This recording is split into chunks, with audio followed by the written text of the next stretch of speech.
What's up, everybody? Welcome back. As usual, today's episode is brought to you by Black Rifle Coffee. I'm going to head to their website right now. Today, though, we're going to go on a little bit of an exploration because hunting season has either started or is right around the corner. And I'll tell you what, on those slow days where you're hunting, one of the coolest things I've ever had happen that just boosted morale is coffee in the middle of the day. But you need some gear to be able to do that. So it looks like the ECS, which they're calling the exclusive coffee roast or subscription, which we all know is Evan's Coffee subscription, is Caffeinate Mars. Definitely check that out. But I'm going to go right up here first to coffee. And then I'm going to come to product type and I'm going to switch and check other because backcountry, it's all about efficiency. And so what shows up here, there's some coffee grinds, which I think people use like Zins or Dip, not my jam. But there's some instant coffee, or just below, there's the Just Black cold brew packs. So if you want to get stuff that's portable that can make coffee easily in the backcountry, I'm going to start you there so you actually have the coffee that you need. And then I would send you down on the gear side of the house. You're going to have something that you want to drink it out of. Sometimes these Yeti mugs, the Yeti Rambler, a 14 ounce. I was going to say, holy shit, that's small for a 40. Those are pretty good, but just remember it fits into your backpack. You know, you need to make sure that you have room for this stuff. More importantly, though, I would suggest things along the line of these collapsible pour-over filters. And then on top of that, you can use that with, come on, get to it, the V60 dripper. So if you go that route, you don't want to use the instant. Then you could just take some ground up coffee. You could grind it out there yourself, but that's more things in your backpack. Again, just food for thought for those coffee aficionados or somebody in your life that you know that loves coffee is getting ready to dedicate to that hunting season. So think about those things. You can go instant or you can go ground just so you don't have to take a grinder. Is it a little bit different? Yes, but let's just take it easy. Something to make it in and then something to pour it into. Coolest cup of coffee I've ever had. Dudley and I was laughing so hard I was almost pissing myself in the middle of this little, I don't want to call it a valley. It was just a little bit of a ravine near a dried out riverbed and up in Canada. It was hilarious. But blackriflecoffee.com, they have all of those things that you may need. My guest today is Larry Turner. Larry spent 23 years in the Marine Corps, which we talk about on the episode, so I'll let him unpack that. Then became a San Diego City police officer and is now running for mayor in San Diego. I'm not a hugely political person. I vote. I keep my thoughts to myself as much as possible, as I think a lot of people would be better off if they did the same. Interesting to hear his career from military officer to police officer and the ideas he has for San Diego, which is a city that's near and dear to my heart. I lived there for well over a decade, split between a couple time periods. But I love the city, and it's got problems. It's not as bad as some of the cities you might hear about in California. I think a lot of people have probably heard about the struggles in San Francisco. But if things don't change, I think it actually, San Francisco is the horse pulling the cart for San Diego. Larry thinks that it can be changed, and that's the platform that he is running on. I'll put the link to his website in the show notes. But let's just get into the episode. Episode number 351 with Larry Turner. Enjoy. Okay, I got the red smoke. Gun run, north and south, west of the smoke, west of the smoke. Okay, copy, west of the smoke. I'm looking at danger close now. Come on with it, baby, give it to me, I need it. You're cleared hot. Copy, cleared hot. The other side hired they called them hitmen. And that was the article title. Yeah. In the paper was that they hired hitmen to come after me. So of course I read the article. It was just, but it was like private eyes that are following us around. And there are some weird terms associated with politics. yeah, and then they wonder when people get shot. They talk about lower the rhetoric and get it back under control. And the nicknaming thing is a little bit weird. Like what? Everybody has a nickname. Like right now, who is our current? I know they call him Shady Sheehy. Who's he running against, though? Who's the incumbent? Tester, right? John Tester. Yeah.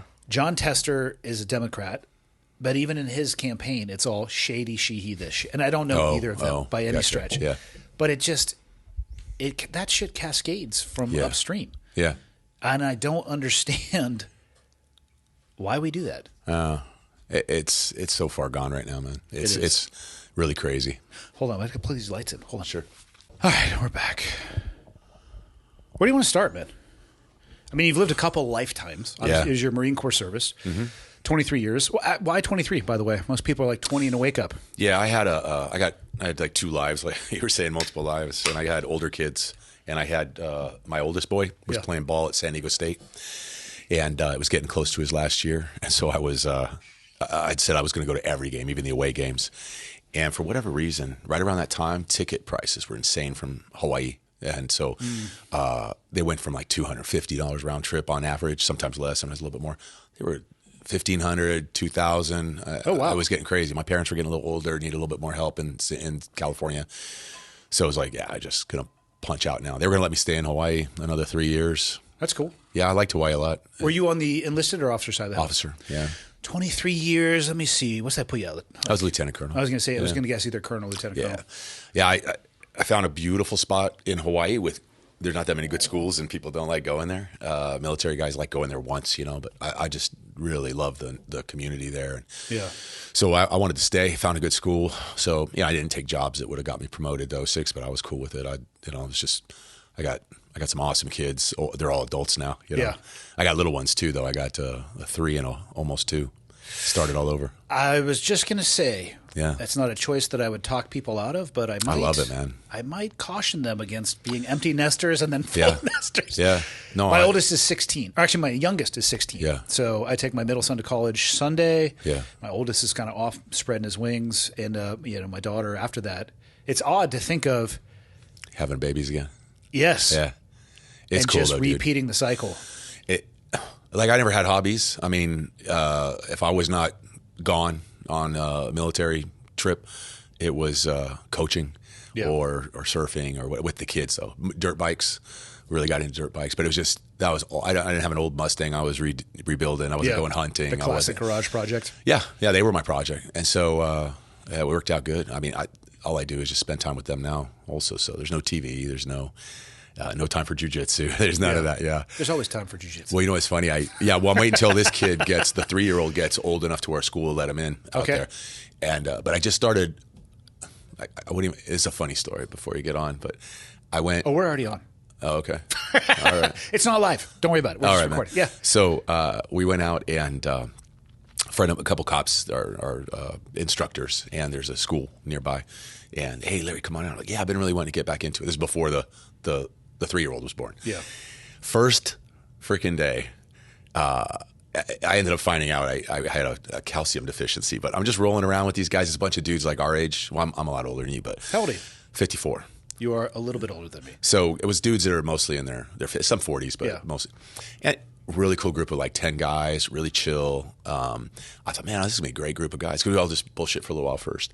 And anyway, I was excited. I was already planning out my next, decade of taking classes there. So we're just rolling around, and a guy about my size, wasn't like he was a big monster guy, just rolled over, and I just crack, and my ribs cracked. I mean, he's not even doing anything. He was just taking it so easy on me. Yeah. And he was a purple belt guy, and he felt really bad. Everybody could hear it. And it was like, how did my bones get to be like peanut brittle? Just cracking like that. Ribs are the worst, too. Oh, yeah. I mean, it hurt for a long time. I mean, it still kind of does if I'm doing some weird ab stuff. But it was nuts. And then we don't get put back together again the way that we used to. No. I didn't mind being injured in my 20s. Yeah. I dislocated my shoulder not long ago, and it's not awesome. Yeah. I'm missing those days of probably a 3,000 testosterone level. Yeah. Where I wake up in the morning, I'm fine. Yeah. Probably drink my way out of it. Yeah. I had a death in the family. It made me, it's just a surprise. He died in a couple weeks from cancer. Like, he didn't even know he had cancer. And then they were like, hey, you're stage 4. It's all through your body. And and he was younger than me.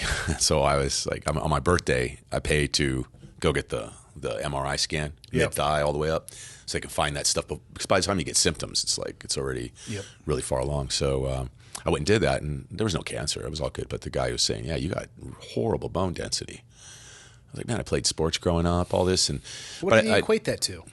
I don't know, but I remember drinking milk as a kid. That was like my favorite beverage all the way growing up, and I just all the time. And at some point, I just cut back on it, and then I just once in a while I'd have a yogurt or ice cream or something. But I mean, I never really drank milk, so they started putting me on a calcium supplement, and I mean, it's just a couple of years ago. Like I said, those cracked ribs. Have they rescanned you? I'm curious what the supplement has done. No. Now I go to the VA, and they do a hip one, CT scan of your hips. Oh, interesting. Well, your hips, I guess, are for bone density. That's where they get the best reading.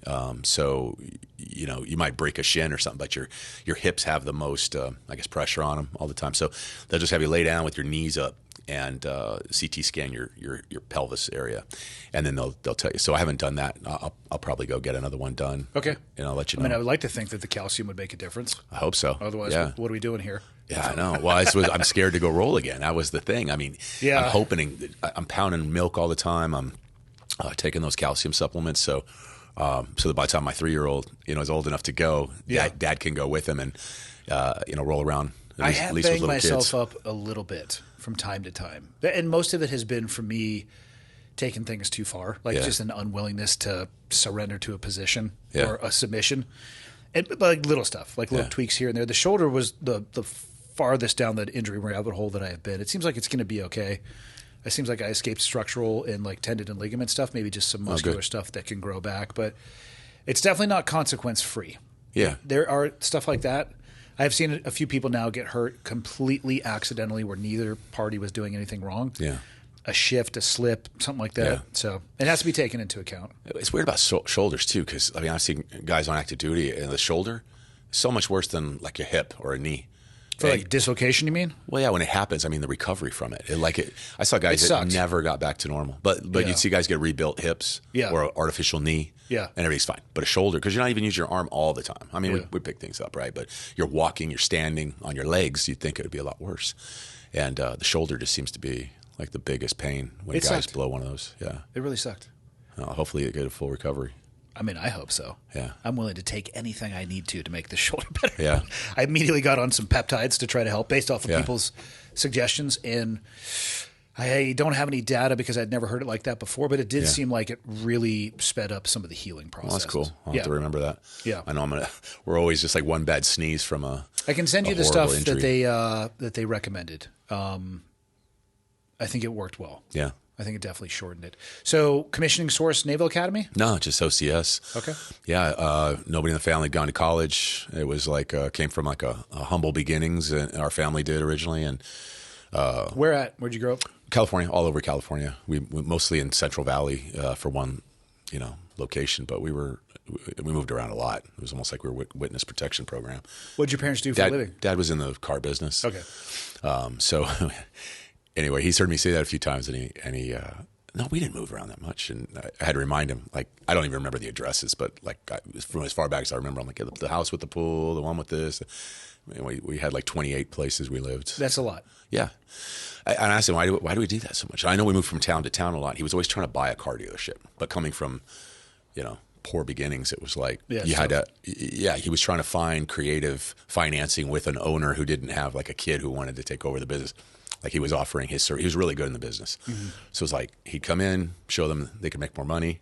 And then as that guy got a little older, he was trying to pitch him on, hey, I'll buy it from you, but you stay part owner and that kind of deal. We're deal. going to structure a payment plan here that works for everybody. Yeah. So it just it never worked out though. So but he did really well. He was a hard worker, and put me through college, and everybody except my dad had all been in the military.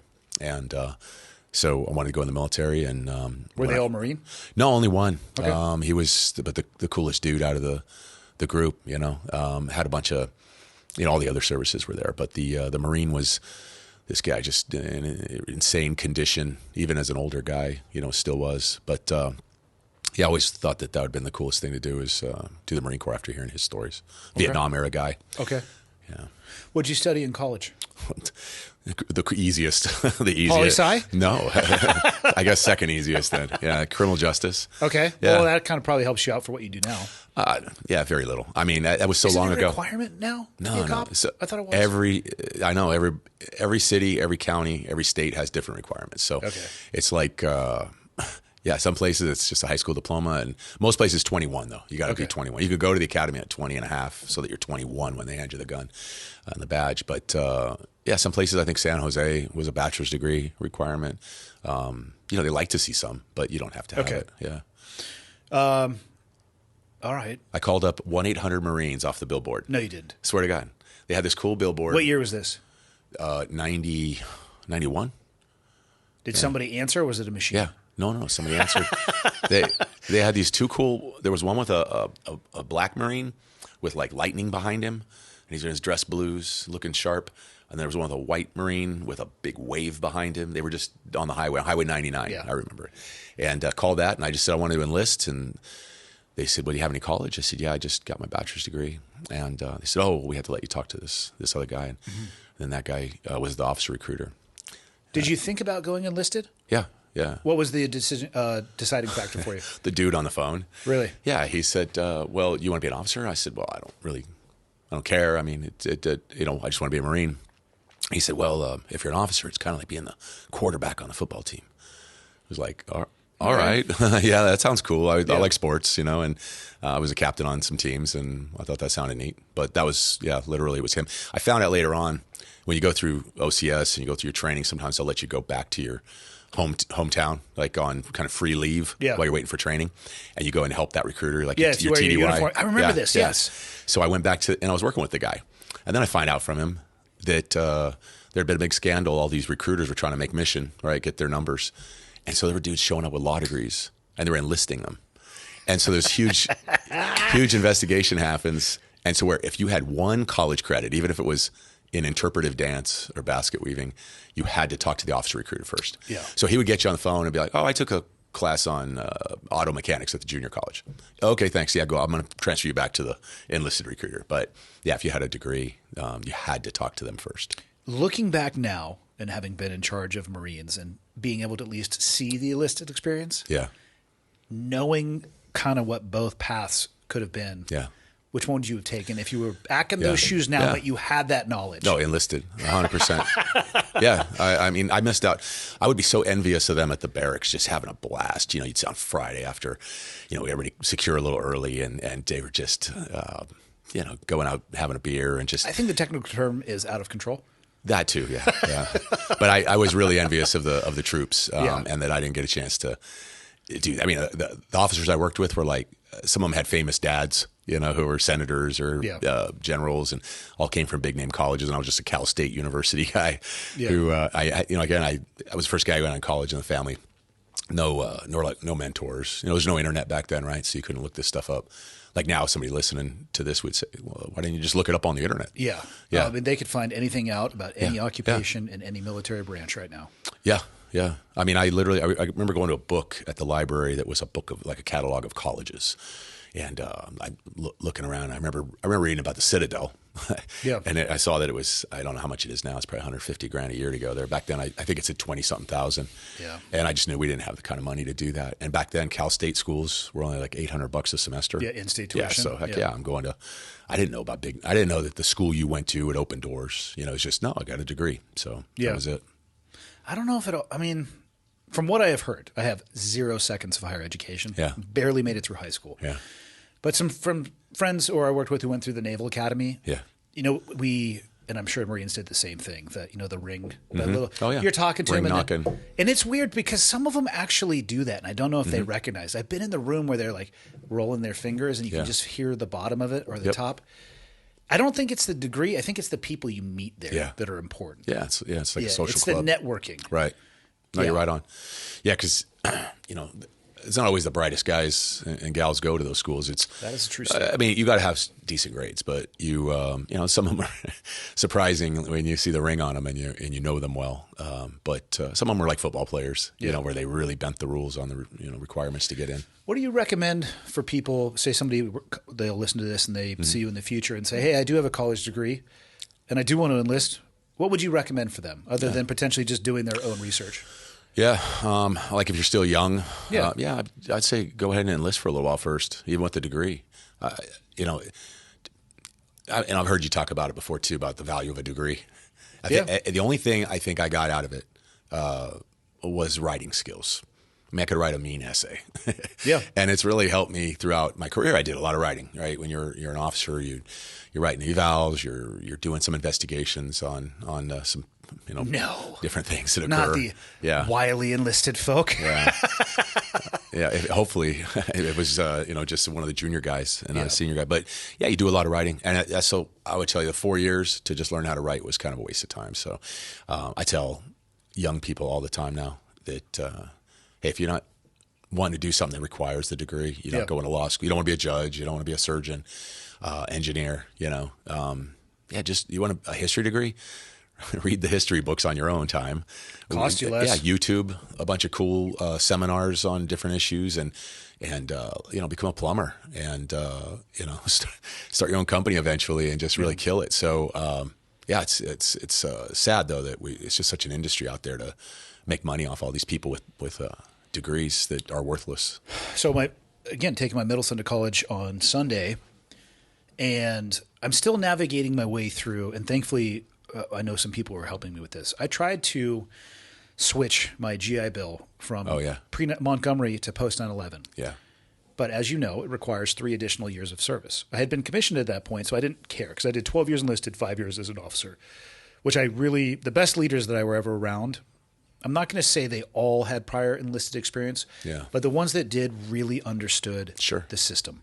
Right, they know not only where the sausage is made, but how it's made. And I think that's important. I also work for fantastic academy officers, OCS, but I'm looking at, and so I made that switch, and they got medically retired inside of that 3 years.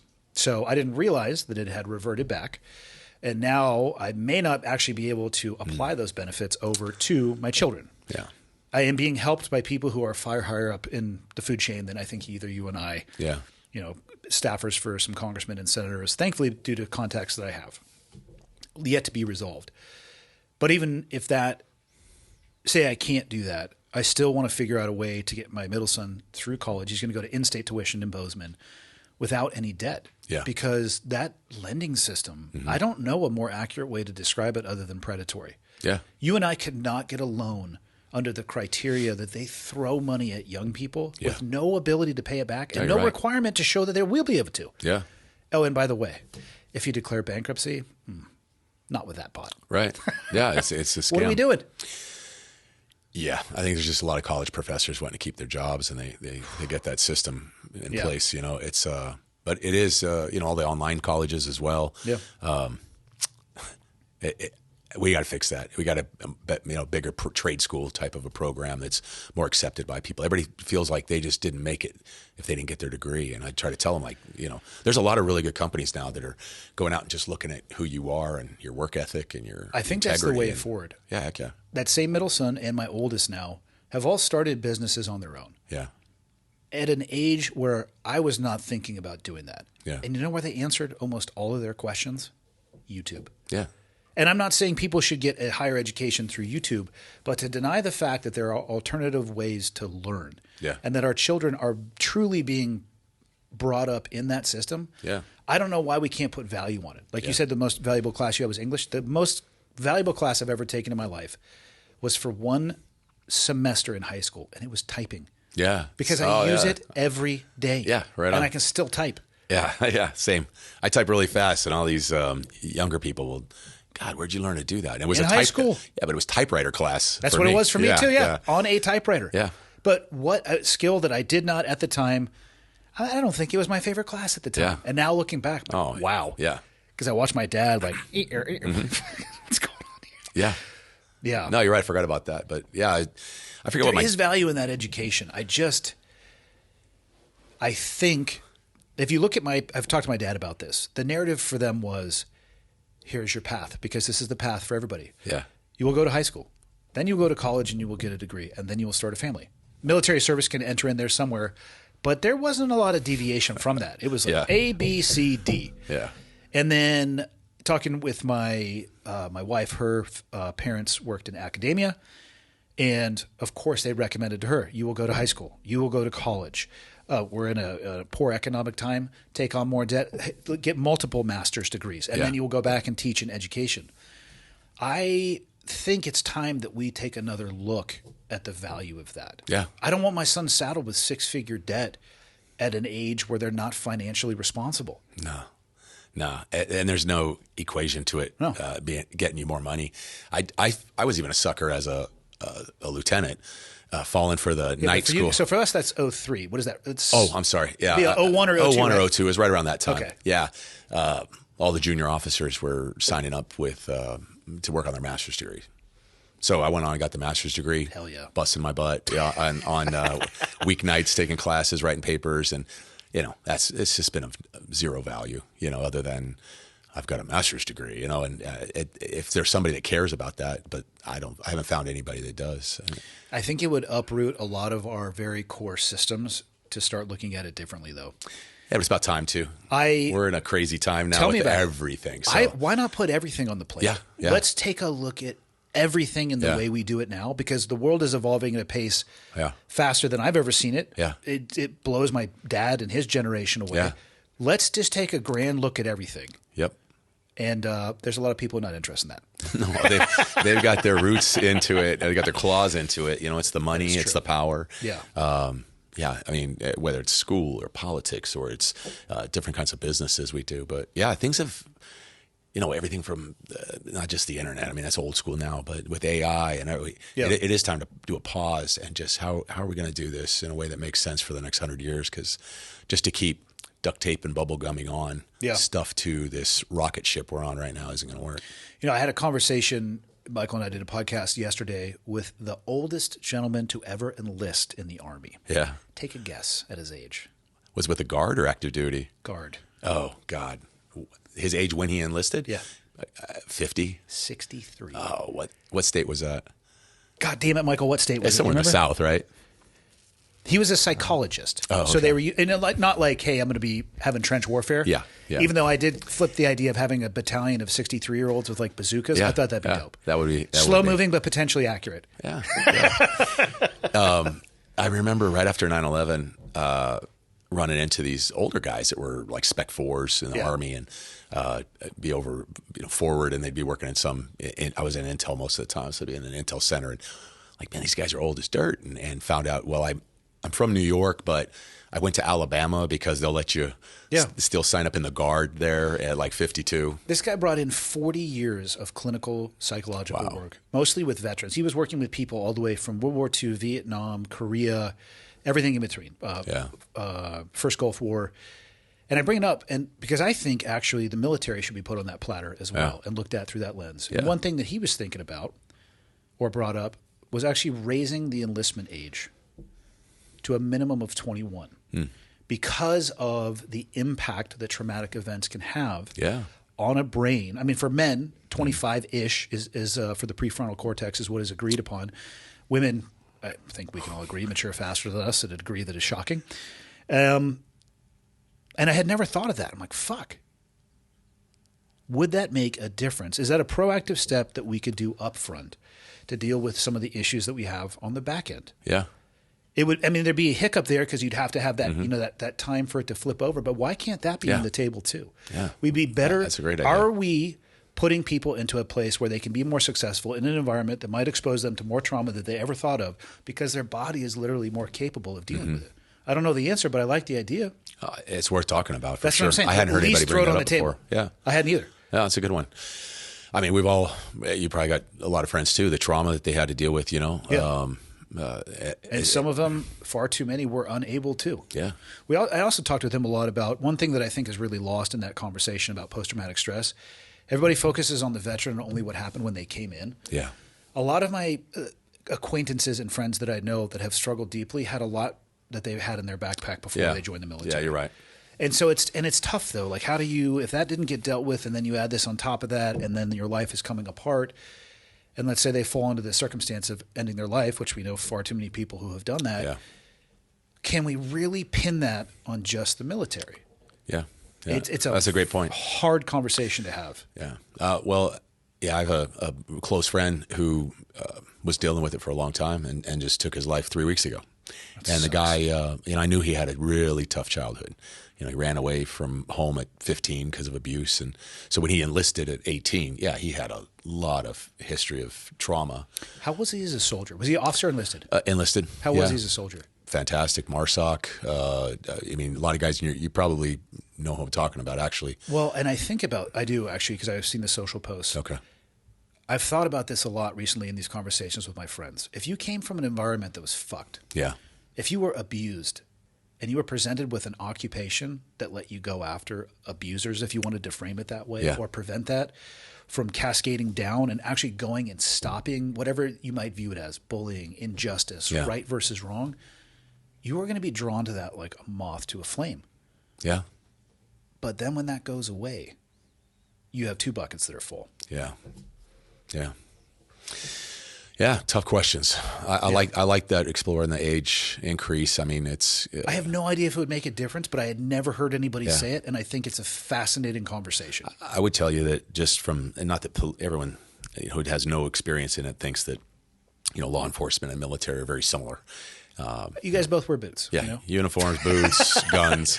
But I would just tell you, I've had my heart broken so many more times just in the time I've been a cop than what I saw in the military. Really? Oh yeah, I mean, yeah. I still. Also, part of it's being older. Yeah. And I've heard some guys who were like my mentors, who maybe 10 years older than me, and they would talk about how much more emotional you get when you hit certain age limits over 40. Are you talking about having your heart broken by what you're seeing on the job? Oh yeah, the ugly stuff that's But here's occurred. the thing, though. You guys don't get to turn it off. Yeah, The job that I'm sure we'll get to the transition from one to the other. If your job was anything like mine, we didn't actually like clock in like the old school movie, like time card in. right. But we kind of did. Like we were training, and every once in a while there'd be a horrendous training catastrophe. Yeah, Which is unavoidable, and I do actually believe needs to exist. The possibility of that needs to exist in training, or you're not training to that level. But then when I went overseas, like I knew when I was like, it's game time. Mm-hmm. And I'll turn this off a little bit or dial down the stereo once I log out. yeah, I'm very good friends with a lot of law enforcement officers. I mean, cool, you can take your uniform off, Yeah. but you're never turning your brain off. You never stop seeing the people or locations that you respond on calls to. yeah. It's inescapable. Right. I think the job of being in the military is a lot easier from a mental perspective than Yeah. actually being in law enforcement for those reasons. Yeah, and I would say most of them don't even take the uniform off, but most cops, Yeah. the good ones I work with, are a cop 24 hours a day. So Same as a firefighter or Yeah. EMS first responder. If you are there and something Yeah. needs to be done, those people are running towards the all sound those of the guys, they guns. keep their huge trauma Yeah. kits with them 24/7. Yeah.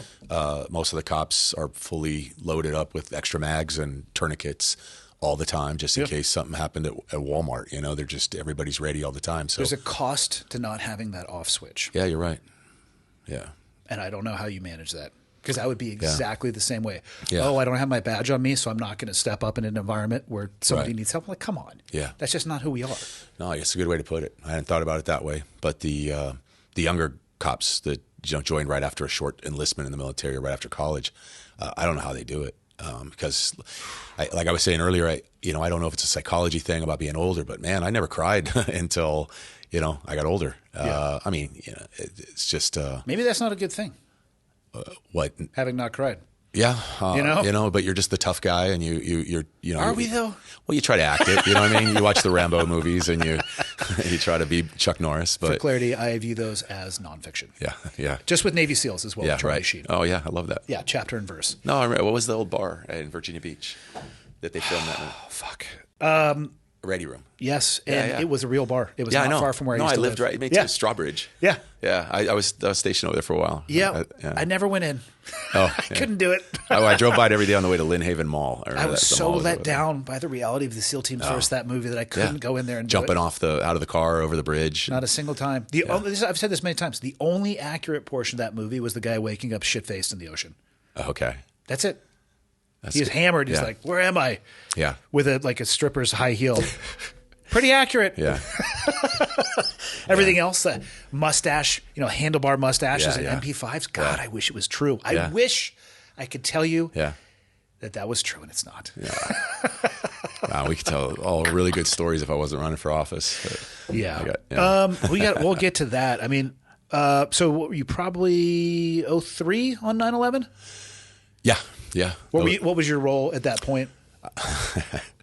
So I'd had a really good friend of mine who got out and was working for the Bureau and was loving it. And he was on the SWAT team, and he was, saying, hey, it's all the great stuff about the Marine Corps, but without a lot of the EEO training and I think the technical term is bullshit. Okay, bullshit. So he was having a blast. My buddy Mark, he's still out in Georgia somewhere, but talked me into applying, and I did. And this was right before 9/11, and at that time they weren't hiring, but I still got hired. It was pretty cool. And was waiting for the school. I went ahead and resigned my commission. Yeah. And it was, I'm trying to remember the exact dates, but I was going to get out of the Marine Corps on October 1st of 2001. And I had a deal made where I could stay in with my unit as a reservist full time. Mm-hmm. So I still got a check, and I was going to go to the FBI Academy in January of 2002. Okay. And I think the 22nd sticks out in my mind. And 9/11 happens, and cancel the resignation. I remember calling the bureau first. I said, "Hey, is it gonna be okay if I do this? Can I call you guys later on?" Oh yeah, no problem. We know, And at the time, the guy was the head of the FBI. I'm trying to remember who he was, but I remember him coming out publicly and saying that the FBI had been overseas too much, and they were going to bring back to just the bread and butter of organized crime stuff, because that had gotten out of hand at that time in America, and we had too many agents off doing like counterintelligence stuff. So in my mind, it was, okay, well, the Bureau guys are going to be in CONUS, and the best way to go forward to do whatever was stay in the Marine Corps. So I called down. They said, yeah, no problem. Just give us a call back when you're ready, and in a few years. And I canceled a resignation, and the only orders that and I knew the monitor. I don't know what detailer, Detailer, yeah. Yeah. And she said, hey, I've only got one job. You got to take it if you're going to stay in. So, of course, like, oh, man. And it was teaching Damnick. Really? Yeah, which I loved. But it's like, how am I going to deploy? But I thought, man, if there's a chance to deploy, it's better being an instructor in a non-deploying unit than being a civilian or being a cop, I don't know if your headspace was the same. Everybody, probably community at large in the SEAL teams, thought that the pagers were going to just start going off immediately. Yeah. Yeah, it's I forget what day actual September 11th was, but the assumption was likely that the next day we'd be on an airplane cooking somewhere. Right. It moved far slower than most people thought. Yeah, you were so anxious, though. You're amped up, and you thought, man. We also didn't know. Like, this is a little uncharted territory for the modern era. Yeah. And then nothing. I know guys who drove in and started packing their bags that day. Yeah. I think they unpacked them a few times before they actually got sent anywhere. Yeah. So I don't think you actually probably missed much by the time the machine got up and running. Yeah. Well, I was in a hurry, and I wanted to go and be in the first As we wave. all were. Right? As we all were. I had a boss who I don't know how he did it, because our commanding general said, no instructor is going to deploy. You're going to have to wait till your next, we're not going to lose any kind of throughput ability at the schools by giving up, the best and the brightest who are the instructors. And but this lieutenant colonel I was working for got me on like this first wave of Marines heading out there. It wasn't even Iraqi freedom. It was internal look. It was an exercise we used to do with the Kuwaitis. Huh. And so that was the funding line. It was coming out of the first people that went out there.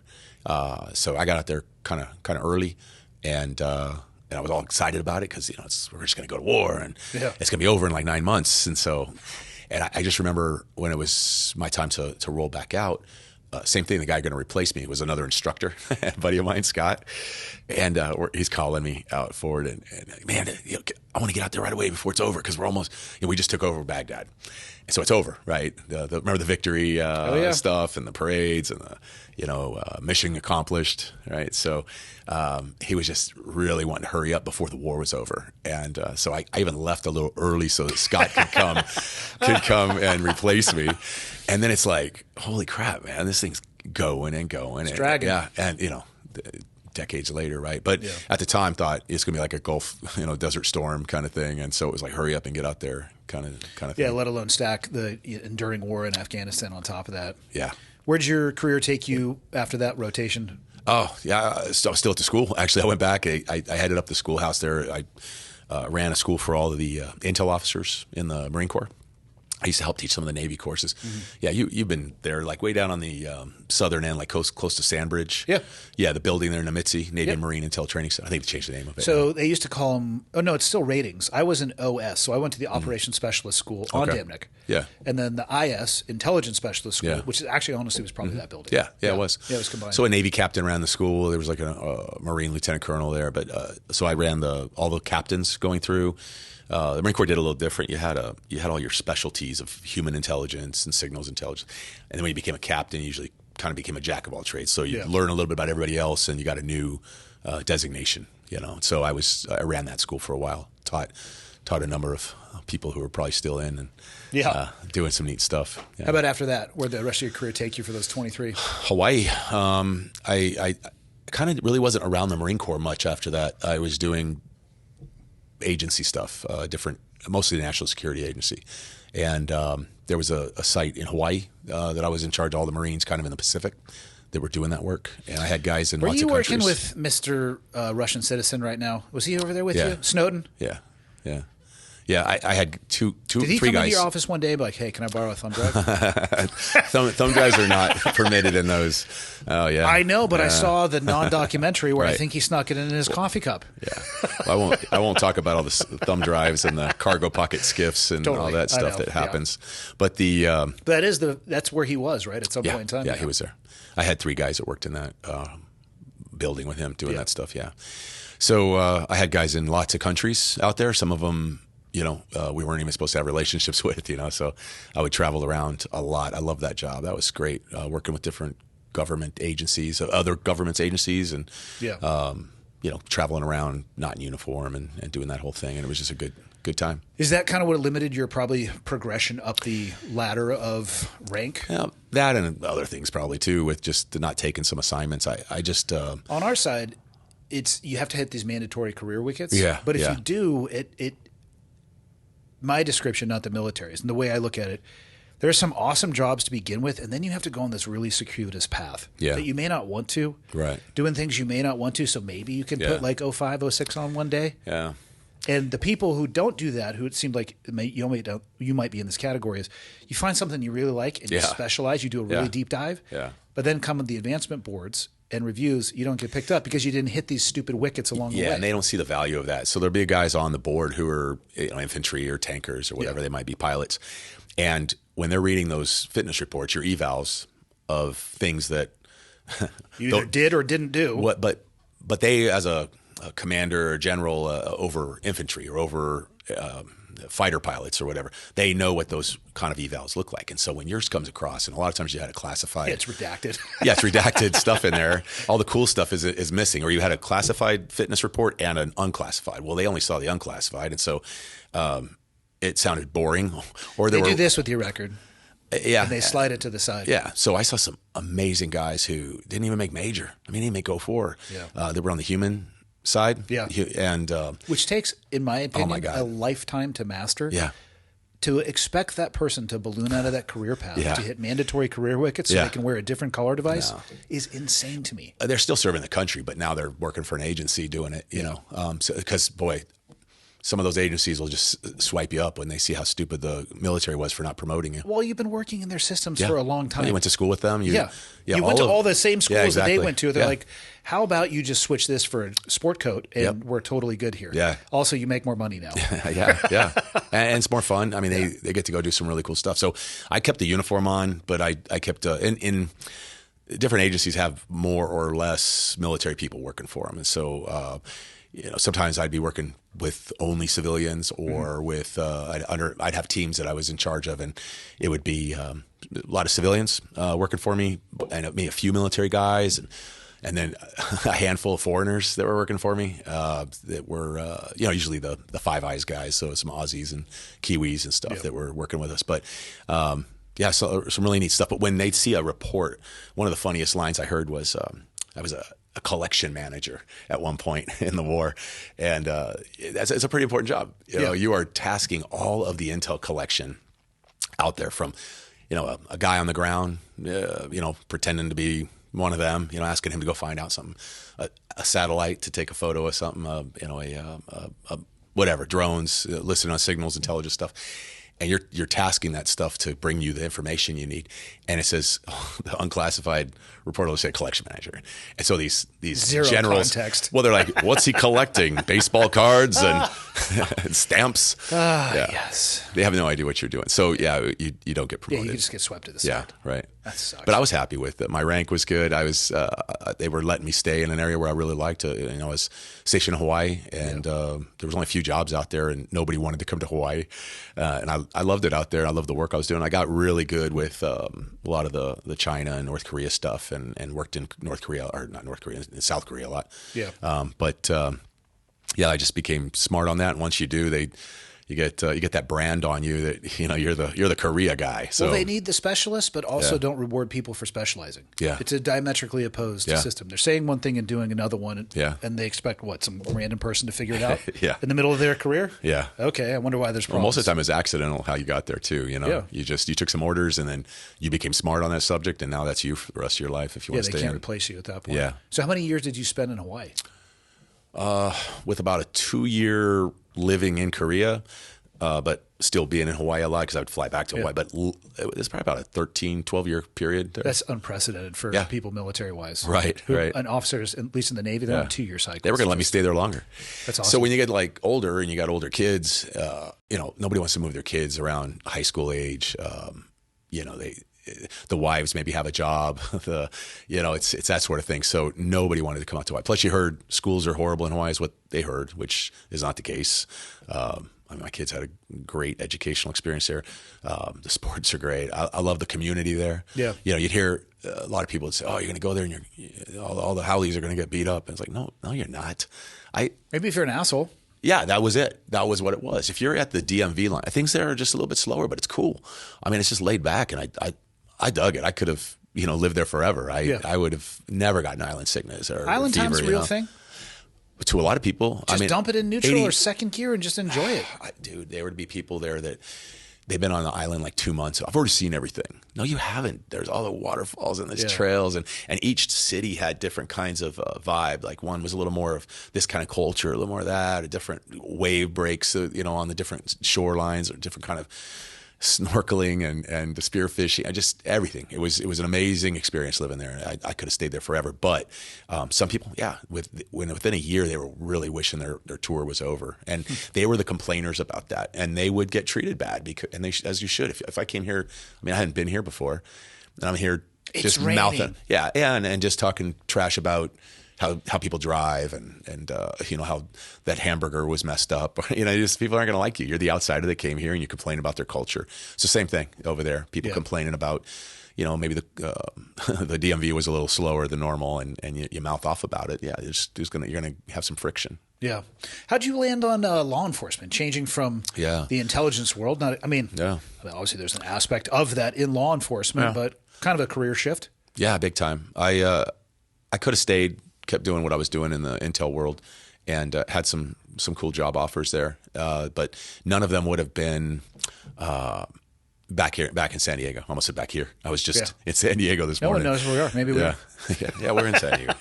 So, I wanted to be in San Diego, and none of those jobs are really there. There's stuff in D.C., or some in Tampa, and then overseas a lot. But I didn't want to do that world anymore. And then another part of it was I really, like you asked earlier about the officer versus enlisted, I got really tired of being in the skiff. As you move up, it's up or out in the military. Right? Yeah. So you have to get those promotions or you're out. And all that fun stuff was when you were younger, right? A captain or a lieutenant. And now you're facilitating really cool life experiences of your younger guys and gals on your teams. And you live vicariously through them. They'd come back from the deployment and do something in Africa or South America, and you go out for beers with them afterwards and hear their stories and make you feel really good because you helped make that happen. Made that possible for I you. secured the funding for that. Yeah. So I really wanted to get a medal for it. So true. Yeah. So, it was, I wanted to get out and get my hands dirty. Honestly, it was like, I really wanted to, and it was too old to go like federal stuff again. I was talking about the FBI, they had age limit. I was already past that. So, a guy I worked with in Hawaii, we had FBI and other DEA and everybody working with us out there too. And the FBI guy was saying, "Hey, Larry, you should do local law enforcement." I'm like, I'm too old. I'm already 45 at that point. No, man, there's no age limit at a lot of these departments. And so I Googled San Diego PD that afternoon. And sure enough, there's no age limit. Huh. And I call out there. And so I started the process. And I thought, man, that'd be so cool. I really wanted to work with, when you're retired and you have the money, not that it's a lot of money, but you can take a job that normally wouldn't you pay can make what you different need. choices. Yeah. You have a it foundation. frees you up a lot. You have a foundation is what I describe it as. Yeah. Not the whole structure, but you have something you can build on. Yeah. Yeah, perfect way to say it. So I could go and make less money doing something I liked, and I wanted to go do something with homeless vets. Was a big passion of mine, but ended up thinking, oh, well, on my list, there was this Master Chief. That's where it really came from. You know how when you're getting out, you go to that retirement class? TAPS? Yeah, they have a senior one, though. That's like for senior officers and senior enlisted. Oh. First off, I never achieved a rank that would be considered senior, so that makes sense. Yeah, well, because you went the officer side for a while. Yeah. This Master Chief, he had been a submariner, nuke train, and then in his retirement life, he'd done everything different. He owns a PGA golf instruction company. If he awesome. Listens to this, he'll know who he is. He's the only one in Hawaii at the time, and he had some other companies. He was president of the road. Did things totally different than submarines. Huh. And he kind of challenged everybody there. Hey, think about stuff don't just keep going down this path. You're going to keep doing the work you did. And I remember him saying, hey, write down 3 jobs you think you'd enjoy doing, regardless of the pay. Don't worry about the pay. Don't worry about the hours. Don't worry about the location. And just write it down. And then maybe we'll try to fit that into a way you can make it happen. And I remember writing down some stuff with homelessness. And I wrote down some stuff with a couple other jobs. And I had, that would be neat to be a cop. And that I mentioned that FBI guy was telling me about doing the local PD thing. So went back and looked at it, saw how teaching high school and coaching was one of the things too. And I looked into ways to do it, and I had a couple good plans there. I figured do the cop thing because I was never going to get younger. So I thought I'll do that. Maybe I'll just do it for a couple of years and then go teach high school or do homeless stuff. Where'd the desire with the homeless vets? Where'd the passion for that come from? Yeah, it's just, and it still is. I'm very passionate about it. It's homelessness in general, but with the vet side was even worse. So just seeing human beings on our streets was something I just felt was kind of unforgivable with our leadership that hadn't done anything about it. But especially on the vet side, I care about all of them, but on the vet side, there's free money out there. With HUD and VA, it's you don't got to worry about the how you're going to pay for it. There's a lot of federal money you can get your hands on to put those plans together. So, and I've even proposed one in San Diego, and they just don't listen to it. It gets tough because, and I don't have an immense amount of interactions with homeless people or homeless veterans, but some people don't want the money and they don't want the help. Oh, and that becomes tougher. Yeah. There's got to be. I've kind of got a plan on how we're going to take care of it. It's not my plan. It's the plans of many experts who have gone before me, and just plagiarize good plans, put it together. I don't care about who gets the credit. Yeah. No, that's the thing. Everybody wants their credit. This politician, that politician come up with their plans. There's so many good ones out there. And even in San Diego, we got some really good agencies that are doing some cool stuff, saving a lot of lives, and they're doing it on the cheap, nonprofits. And I've just told them, hey, when I win, get ready to build 10 more of your program. We'll help you with the funding on it because I know how you're doing it. You have mastered it. You're saving a lot of lives. I just want to help you continue to do what you're doing. I don't need to have Larry's plan, Yeah. But what age did you go through the academy out there? I started at 45. I was 46 when I was done, so I was the oldest guy. What was the average age of the class? 20 something. That's like I was the old guy, but it's scary that old guy has a lot of wisdom. Yeah. But you'd be surprised how, just coming from the military and just trying to stay in shape, that you're out doing a lot of the young people. So, 6 months? Yeah, 6 months. Okay. It was not a lot of military type stuff. They do like 2 half days where it's like drill instructor kind of thing, and it's just funny. All the instructors they've kind of already read your resume. And you're not really the target audience for those half days. No. You've had that experience. Yeah, and they would wink at me. Yeah. They knew who I was. I wonder how they could tell. Yeah. Well, they already read about everybody. And so I remember there was a gunny in there with me too. We became good friends, of course. And this Army sniper who's still in, Andrew. And we still friends. But everybody else was just a bunch of young people. But yeah, still physically able to do it, but like we talked about, injury prone. You're more. I remember one day kept trying to come in first, and beat some of those studs that were just a little faster or a little bit. And I got hurt one time. It took a while to get healed. Taking bottles of Motrin and the old 800 vitamin I. Yeah.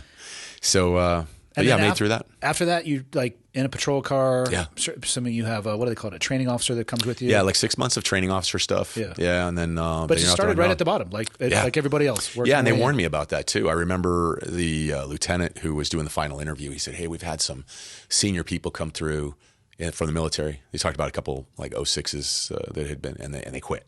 They didn't like getting back at the bottom. Yeah, getting told what to do. I said, "Trust me, I am more than happy to not get the phone call at 3 a.m. to just be able to roll some windows down on a patrol car, listen to some Led Zeppelin, and go help people." And I loved it. Go through the drive-through, get a burrito, and just help people all day long. I loved it. And I still do, but I don't get to do that anymore with my current job. But what are you doing now?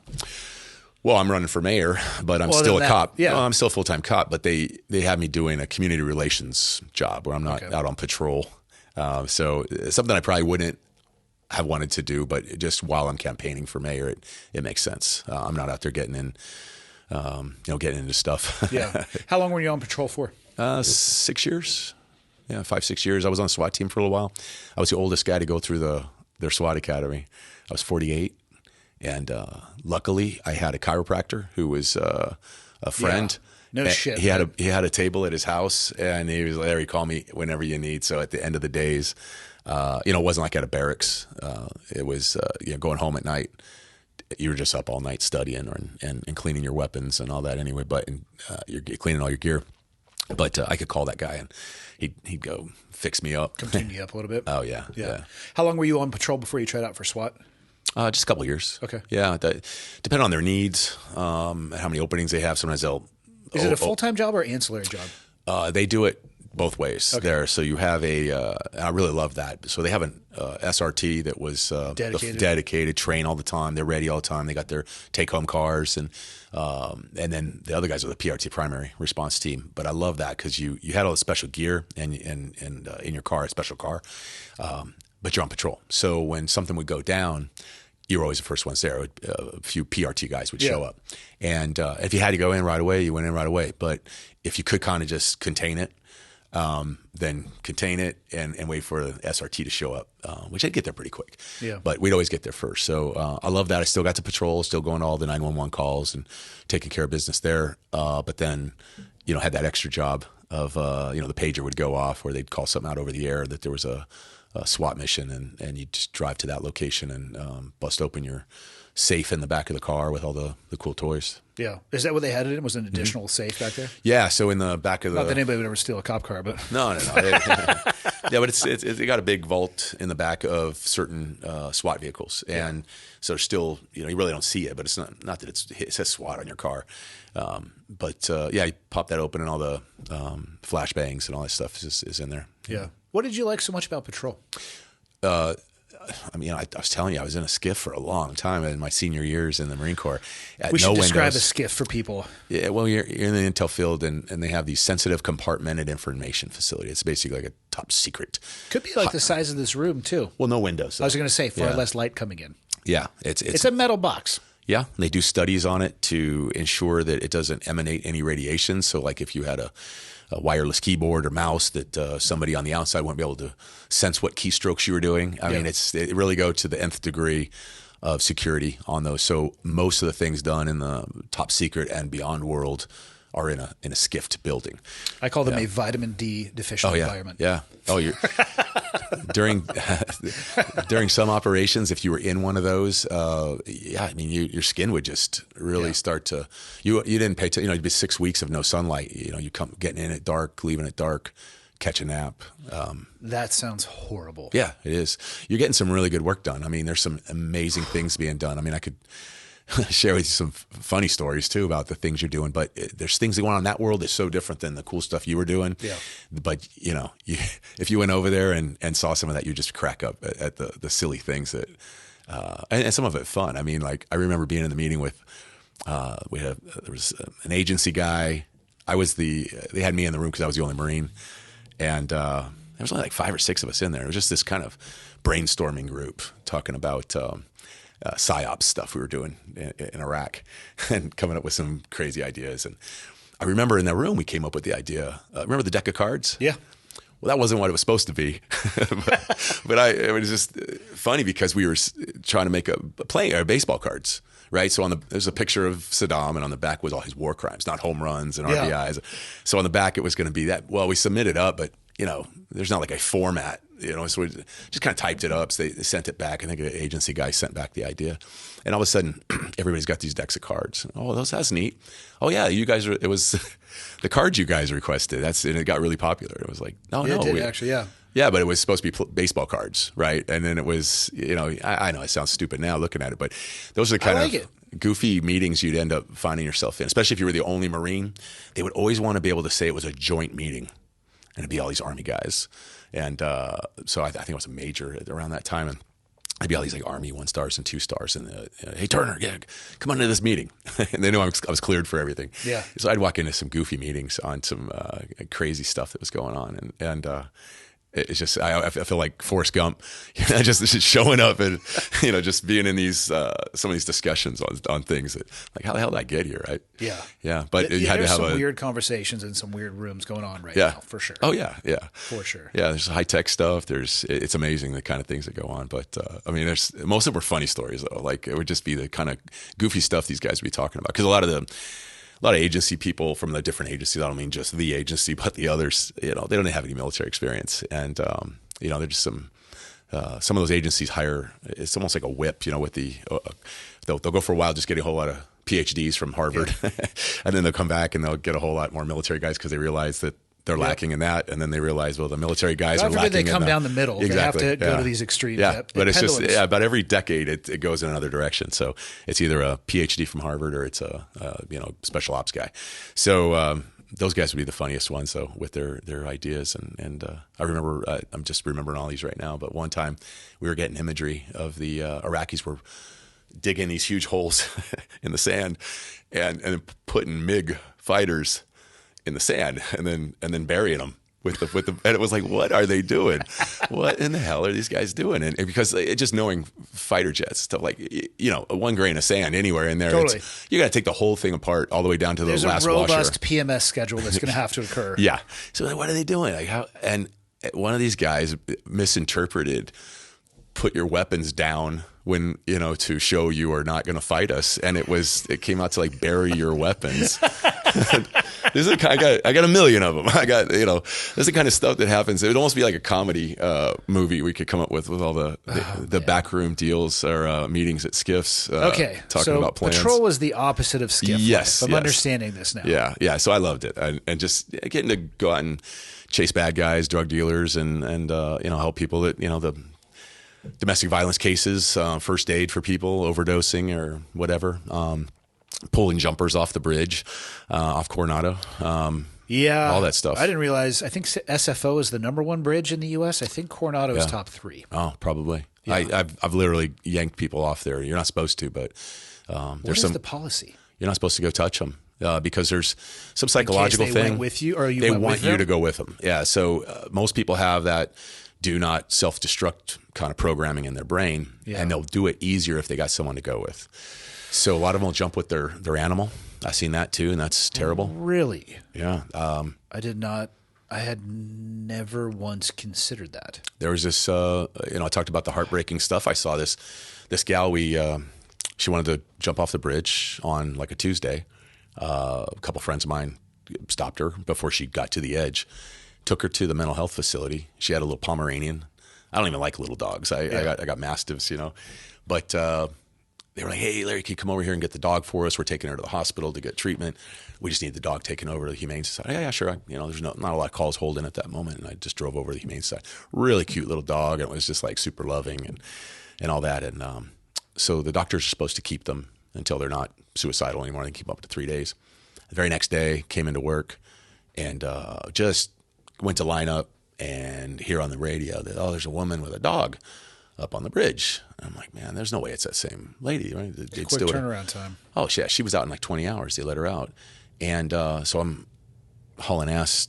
I was really close to where the bridge was, where we had our headquarters there. And a friend of mine was watching it as she was driving up, and she jumped.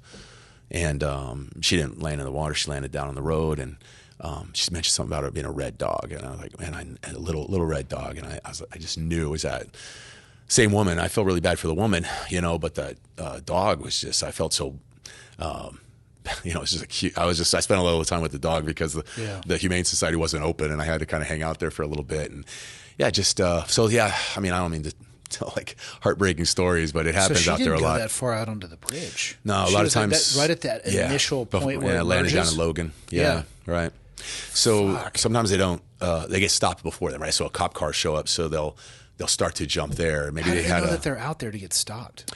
Are they calling the suicide hotline? There's cameras on the bridge, right? Okay. And so it's kind of a weird interagency thing. CHP owns the bridge.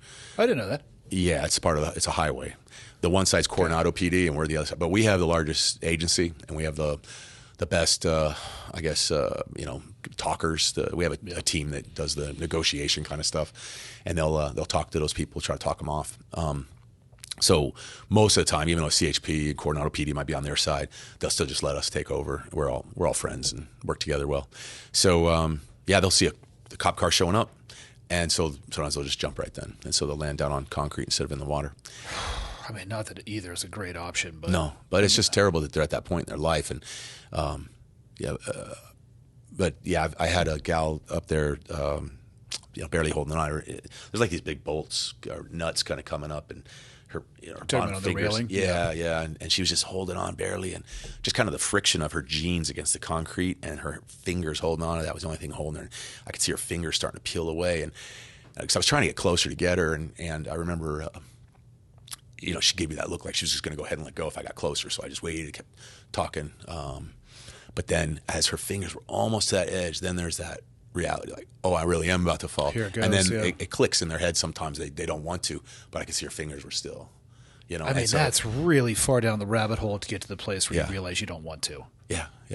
I went in and grabbed her, and I thought it was kind of interesting. I got an award for it, but we were in violation of the rule, right? Because the thing is, they think that they're going to grab onto you and pull you down too. So, or in your attempt to rescue them, if they have that momentum, it may carry you over the top. Yeah, it's certainly not. That's not a low risk maneuver for sure. Yeah, that's a lot, man. I could see. There's no way to avoid heartbreak in situations like that. Yeah. The first one that was the worst was an active shooter we had at a pool party it was like in an upper end kind of apartment complex, and that was the first time where I just really felt like, man, this is so different than the Marine Corps. There was this young group of people barbecuing at the pool, and this guy, he just wanted to kill himself, and police assisted suicide thing, and he just started shooting people. And he didn't know he was going to stay there and wait to get shot by us, but he's just cooking off rounds, at these, and the only girl that died was the one I was doing the first aid on, and it was just heartbreaking because she took a through and through, and her internal bleeding was just really bad. But just this beautiful young black girl who was like 27 and bikini and just was out having a really good time at a pool party, and just seeing that happen. I remember that was. My wife would probably tell you, like, that comes up every now and then because we drive by those same areas, and everywhere around there's a story about something like that. But that was the time that that really hurt me bad, was that not being able to help that girl that day. What's the department's current stance on ways to help officers deal with the weight of what you guys encounter every single day? They go out of their way to try to help with that, and they've got a really good wellness unit, and I would just tell you, they spare no expense. Good. But, being around, alpha males and alpha females, that are just going to be too tough to talk about it. That's the thing. They make you go in after shootings and it's the best type of therapy, forced. Right. Well, with threat of losing your job, badge, and gun. I mean, come on. Yeah. So you have to go in and talk when you went through some tough things, but if it wasn't, if you don't open up and share what's bothering you, they don't know how much you need. They don't know if you're really okay. And, even as an older guy, and I feel I'm a lot stronger in those cases than a lot of the younger guys. And I get bothered by a lot of that stuff too. So I know those younger guys. It's bothersome stuff. Yeah, it is. It is. So I know those younger guys and gals, I'll constantly, as an older guy, and I would say I'm one of their peers, but kind of. I mean, guys my age are usually the captains and the chief, right? But I came in late, and I stayed in patrol with them. So they'll look to me kind of for some senior leadership, but not having to tell a sergeant or a lieutenant because they know, I'm just one of them. And we'll talk about this stuff, and they're going through it, and so I try to convince them to go in and get some help, and especially after the friend I was just telling you had taken his life, after mentoring a lot of people through that, and me knowing how tough of a guy he was, he just didn't open up about that. I shared with the leadership just a couple weeks ago that, hey, we got to rethink how we're doing this, because, you're relying on that person to open up, and I know we kind of need that, but there's got to be something. It's also proven not to be very effective. Yeah. Yeah, I don't have the answer on that one. I just know there's dudes out there suffering and gals, and it's something we have to figure out a way to crack that nut. It just hasn't been done yet. But they're throwing resources, and they're passionate about it. The leadership, I mean, I couldn't ask for them to do more. There's just a way you got to just get that person to open up and share about it. Because and there is no recipe that works for everybody. No. But yeah, like I said, I mean, if I know it bothers me, I know it's bothering these younger men and women. Yeah. So, I mean, that's again, you have lived multiple lives. But the email I got was about you running for mayor of San Diego. Oh yeah, which would be a third life. Yeah. Have you been checked for insanity? Because that's the only people that I'm aware of that want to knowingly enter into politics. How did we arrive here? Yeah, this was never on the plan, man. Yet here we are. I know. I'm kind of, I get a little angry about the fact that I'm the guy having to run. There are leaders in our city who have the resources, financial resources, and name recognition, and the community knows them already. They used to be, in higher up positions and run huge corporations, and there's a number of them. The folks that know the city is out of whack, and that there's corruption, and that there's incompetence, and we're going off the cliff. There's Seattle, Portland, San Francisco, LA, and we're not far behind. San Diego. Break down for me the chessboard as you see it. Like what were you seeing, and what have you seen that gets you to a place where you feel like you have no other choice? Well, you just see that people dying on the street all the time. The homeless epidemic there, that crisis level that we have of every city's going to complain about potholes and the infrastructure issues or the park or whatever. This is a different level when you've got the number of people dying that we have, the fentanyl just openly being smoked out there, and nothing being done. Well, they'll say something's being done. They're spending millions, right? Politicians who have never been in business or the military, they don't know about having metrics of success, having a strategy. It's just they believe it's a success if they spent $10 million on it, and then they double that. We doubled our efforts. Okay, those are efforts, dude. Efforts. We're spending. Yeah, that's it. We have spent this much money. We've had these meetings. We had a conference on it. We had just done with your efforts. I tell them all the time, it's like a quarterback who. It doesn't matter how hard you're trying, bro. If you're throwing interceptions and fumbling the ball, it's we got to get a new quarterback. And I really like you. You're a fan favorite. Everybody loves you. You go out and sign the autographs. You smile nice, but you suck at your job. So maybe you could be an offensive coordinator. Yeah. Go be a lobbyist. Be a consultant to somebody else who's going to run. But you suck as a CEO of a city. There's a big difference between. Even at the presidential level, I would suppose if you've been a CEO or commanding officer, commanding general, kind of, you are the boss of that organization. But if you're a city council member, I'm not dissing on city council members or congressmen and women. They, you write some legislation and you vote on it. You got a small staff. You're one of hundreds of votes, or in a city council, one of 9 in San Diego. That does not equate to I can run the 8th largest city in the country. But they think that's that resume. Yeah. That I've grown up. I used to get coffee for this congresswoman, and then I got a intern job with this person, and they just keep, they earn their cool points with whatever Democrat or Republican Party they worked for, and then eventually, if they got liked enough, they're the one that gets picked to run for an office, and then if they their numbers are still okay. They keep getting, and that's how we end up getting incompetent presidents and governors, and we see everything falling apart that we see is there's this like minor leagues of politicians, and it starts off in the cities at the local level, and the process by which we're just fed these, conveyor belt, and we're just given that candidate, and it's A versus B, and it's led to a really bad situation in San Diego right now. So on the human being side, though, that's what really got me to where we got to do something about it, and needed to have done something about it a decade ago, but here we are. It's interesting, at least in my consumption of news through a variety of sources, you don't hear about San Diego from California, but you do hear about San Francisco. Mm-hmm. I mean, they have a human shit tracking app, and it's fantastic. Yeah. We've pulled it up many times. It is blinding, the amount of things that are on there. Yeah. And you hear about robbery, theft, assault, homelessness, drugs. I know marijuana has been decriminalized. It's been a while. Mm-hmm. It's been a piece since I've been in a California resident. Have they decriminalized things like fentanyl, or are they just not doing anything about it?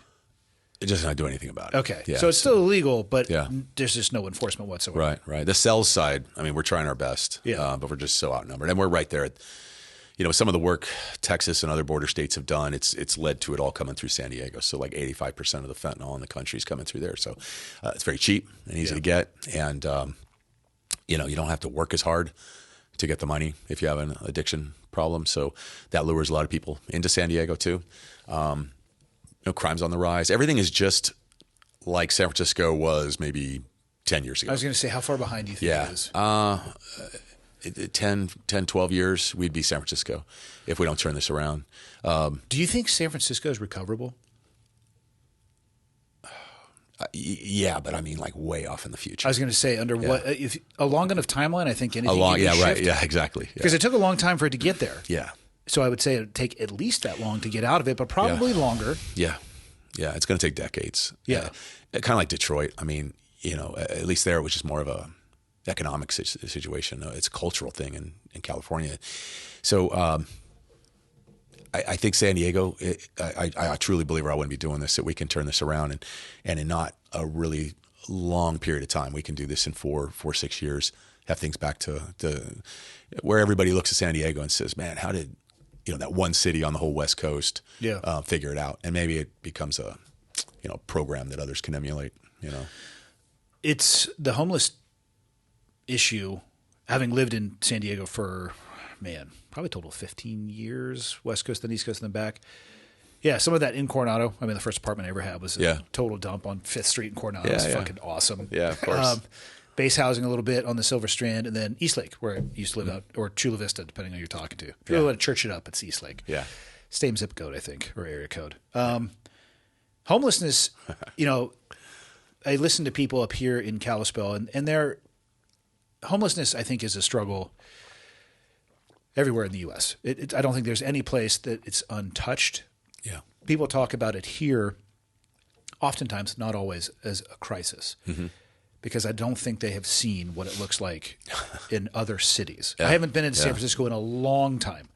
But even when I was living in San Diego, we're talking full homeless encampments, like with legit infrastructure. Yeah. Sometimes up in canyons or by overpasses out towards eastern San Diego. My brother-in-law is still a San Diego City firefighter. He's a captain out there. Cool. He was talking about at one point in time, they were using the fire trucks. They'd have to get the homeless people to move to the other side of the bridges so they could hose off. Yeah. Because there was a Hep A outbreak. Right. Like, holy shit. Yeah. I mean, that doesn't happen because one or two people are homeless. This is a legitimate issue that I don't think people understand the size and scope and scale. No, they don't. And that's why I'm here. I mean, it really is that there is nobody stepping up with the solution for this or the intestinal fortitude to just make the tough decisions that need to be made. When we were talking earlier about it's time to just look at every kind of system we have in the country. Put them on the table. Yeah, our political system at that local level is probably the same at other places. I thought this kind of stuff happened in Chicago and New York. I just didn't think it was happening in San Diego. But that, the dirty politicians with the, taking the huge contributions to give the contracts out. There's a system there that's in place, and now it's also with nonprofits. And not all of them. There's some really good ones out there, but some are just out there to get the check. Some of them are friends of the politician that run them. They get a lot of money, and they don't have any metric of success that they have to follow. There's literally no definition of success. It's just here's $10 million, go out and do good. That's the kind of stuff they're blowing our money in playing off of people's emotions about really wanting to solve this problem. So, hey, look, we gave 10, 20, $100 million. They've lost $20 million just in San Diego, the city of San Diego. Can't even figure out where 20 million of it went. They've spent, yeah, the state had I think it was over, I don't remember how many billion it was. They lost in the homeless effort at the state level too. So there's been audits done, and they don't even know where all the money's gone.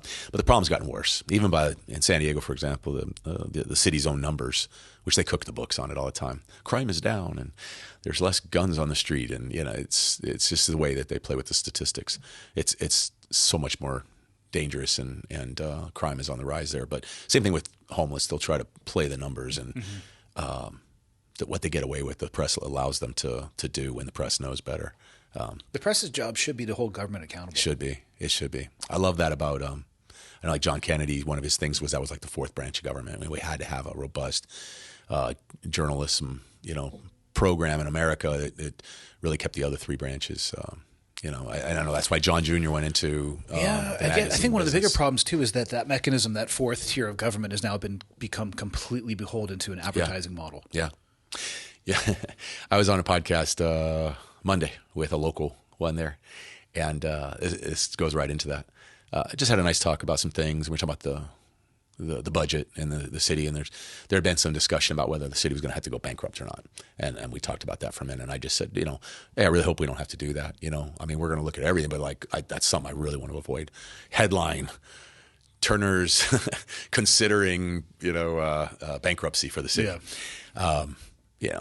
It's a better question. They definitely have their friends. You know, or a better headline would be: Is bankruptcy a legitimate option for San Diego?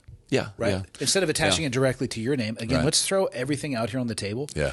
And see what floats and see what actually sinks. Yeah.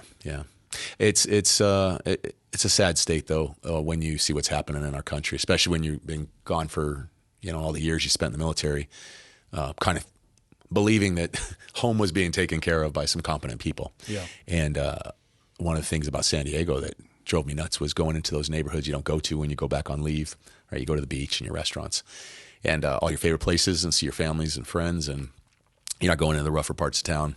But when you finally do and you see how it changed over 20 years, it's like seeing that nephew or niece, that you hadn't seen for several Christmases, and now they're 2 feet taller, and it's just that's a positive thing. It's a negative thing on the homeless side and the infrastructure side. And just seeing how the city's deteriorated into almost a third world country in some of the neighborhoods. And like I said, San Francisco, LA, so much worse. I'm not comparing it to that, but we are definitely playing that same sheet of music, the same leaders, the same plans. They're all branches that originate back from the same root or tree. Yeah. I mean, California, it's funny too, living up here in Montana. Californians are the enemy. Yeah. And I still haven't been able to get from Montanans a precise answer. Yeah. How Montana is Montana enough? I've heard 6 generations. What? Which, okay, I'm disqualified. Yeah. I've heard 2. I've heard 10 years. I've heard 5, 15, 20. Yeah. You name it. Yeah. And I understand why they are concerned with California. I don't think it's the people. I think it's some of the politics. Yeah. Because the politics in Montana, better, worse, indifferent, whatever it may be, are different. Yeah. One, Chula Vista has more people in Chula Vista than Montana does in a fucking state. Yeah. I think it's 1,100,000 people right now. Wow. Yeah, if you put it together, Chula Vista and El Cajon, we're well over 1 million people just right there. Yeah. So they're more disparate though, right? Yeah. So pros and cons to that. Mm-hmm. We do have electricity and internet up here, everybody. Even sometimes cable and broadband, not a big deal. Yeah. Running water, the luxuries of first world life. And I don't think the people from Montana want to see it trend towards California. Yeah. And having lived in it was beautiful. Born and raised in Santa Cruz, loved it. Yeah. Great place to grow up. Oh, yeah. Even better place to leave. Lived in San Diego, loved it. But I'll be honest, I couldn't go back. I mean, first off, I like high-capacity magazines. All right. I take that back. I don't have a problem with them, I guess I should say. Yeah. But actually really would have to take a look at my gun collection before I could go back. You guys be knocking on my door with a set of silver bracelets. Yeah. The tax rate is fucking insane. Yeah, it is. It is. I mean, by leaving California, you're going to take a 10 to maybe 15% increase in what you take home. Yeah. Just from the taxes alone. Yeah, you're right. I truly want people to live life the way that they want to, but I don't want to see tax dollars enabling what I consider to be enabling behavior that is destroying humanity. Yeah. I mean, there's some legitimate arguments. Mm-hmm. I don't know if I could go back. One, I don't know if I could go back to a big city after living in a place now where you can just feel it. It's just, it's less compressed. It is less compressed. Yeah. Pace of life a little bit slower. Sundays are ghost town up here. At first, it's a little awkward. Now, I really like Sundays. Yeah. It's cool. None of that in San Diego, which I don't think it's possible because probably between LA and San Diego County, 30 million people?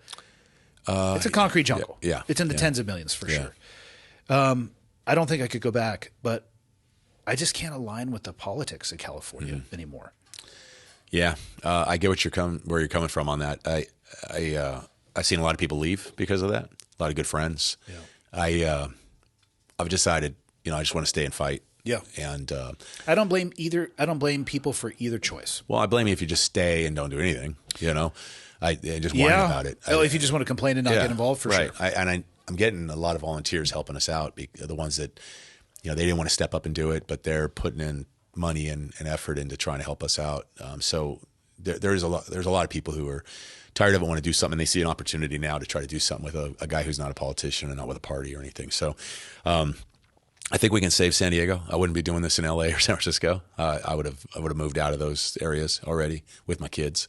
But San Diego, just want it to be that same place where, like the great things that we remember about our childhood, and try to get it, to make that the bar we try to, jump over. What was it that got you over that point between I'm going to do this because nobody else is? Having my kids. Yeah. Yeah.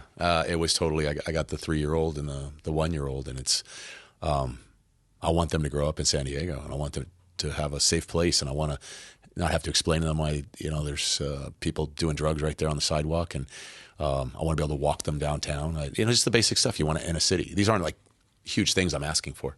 Yeah. And there's things that there's solutions for. I mean, we've got some great plans ready to go on day one, and going to make the city completely transform. It's how long do you think that would take?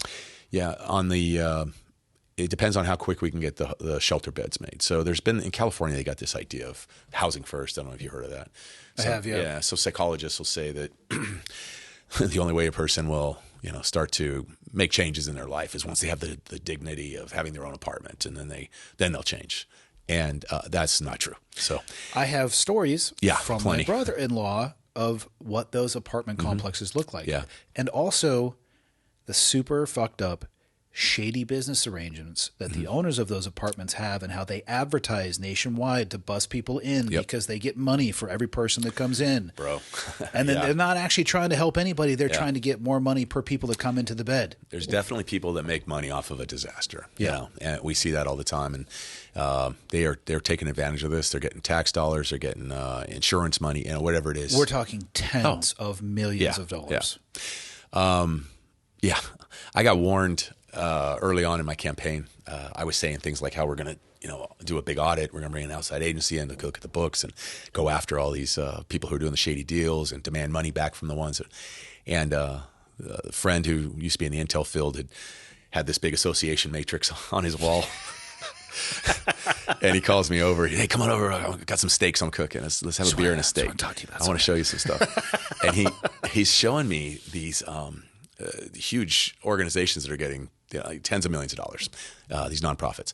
He says, "Hey, Larry, I know you want to go after these people, and that's great. Please do that when you win. But I wouldn't listen to the rhetoric on how you're going to go after these people. I'm afraid they're going to come after you."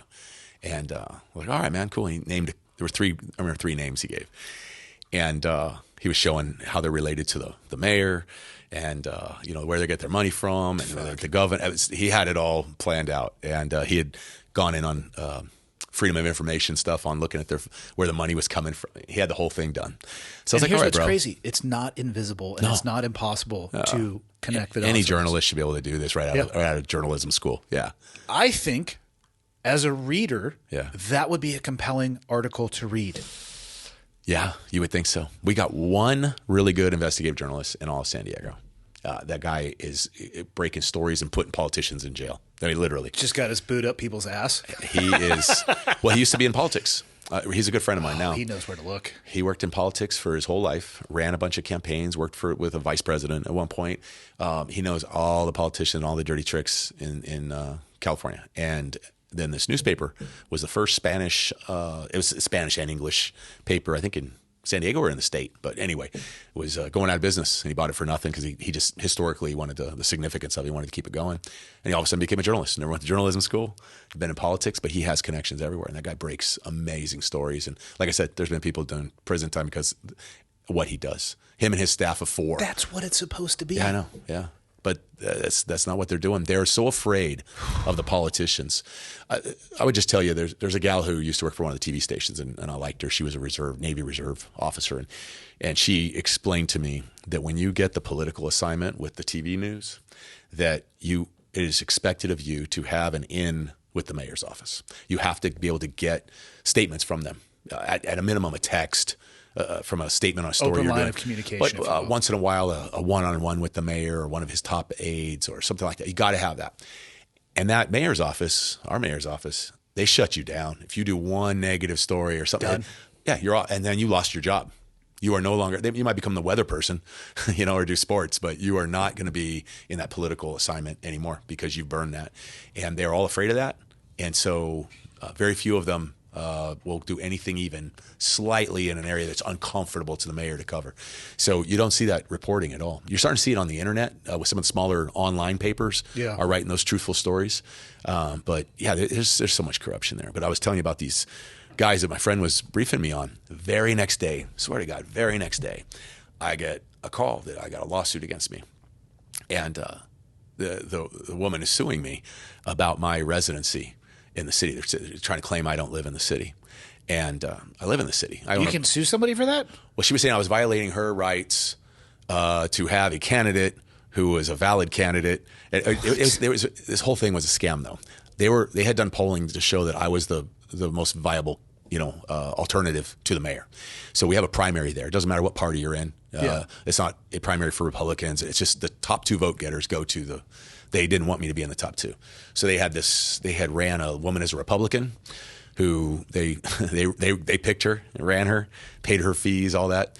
And then they did spend $1,750,000 on mailers to Republicans saying Larry's an anti-cop guy. She's Trump's endorsed candidate. It was all phony to get this woman to take a lot of the right side votes from me, an independent. Then they sent a bunch of mailers out to the people on the left saying I'm a MAGA Republican and hiding. They just wanted to make sure they didn't vote for you. Yeah, they wanted me to be 3rd. Yeah. So I easily came in 2nd, but there were a lot of people that spread the vote all around. But even the incumbent didn't even get 50%. So he's very, he's beatable. Who is the current mayor there? His name's Todd Gloria, and he has been promised politics there at the local level. He was a state assembly guy for a little bit. Pals with Harris. If Harris wins, supposedly he's already been told he's going to get a cabinet position. He'll be the next, Mayor Pete. Go straight from mayor to a cabinet position. I'm sure.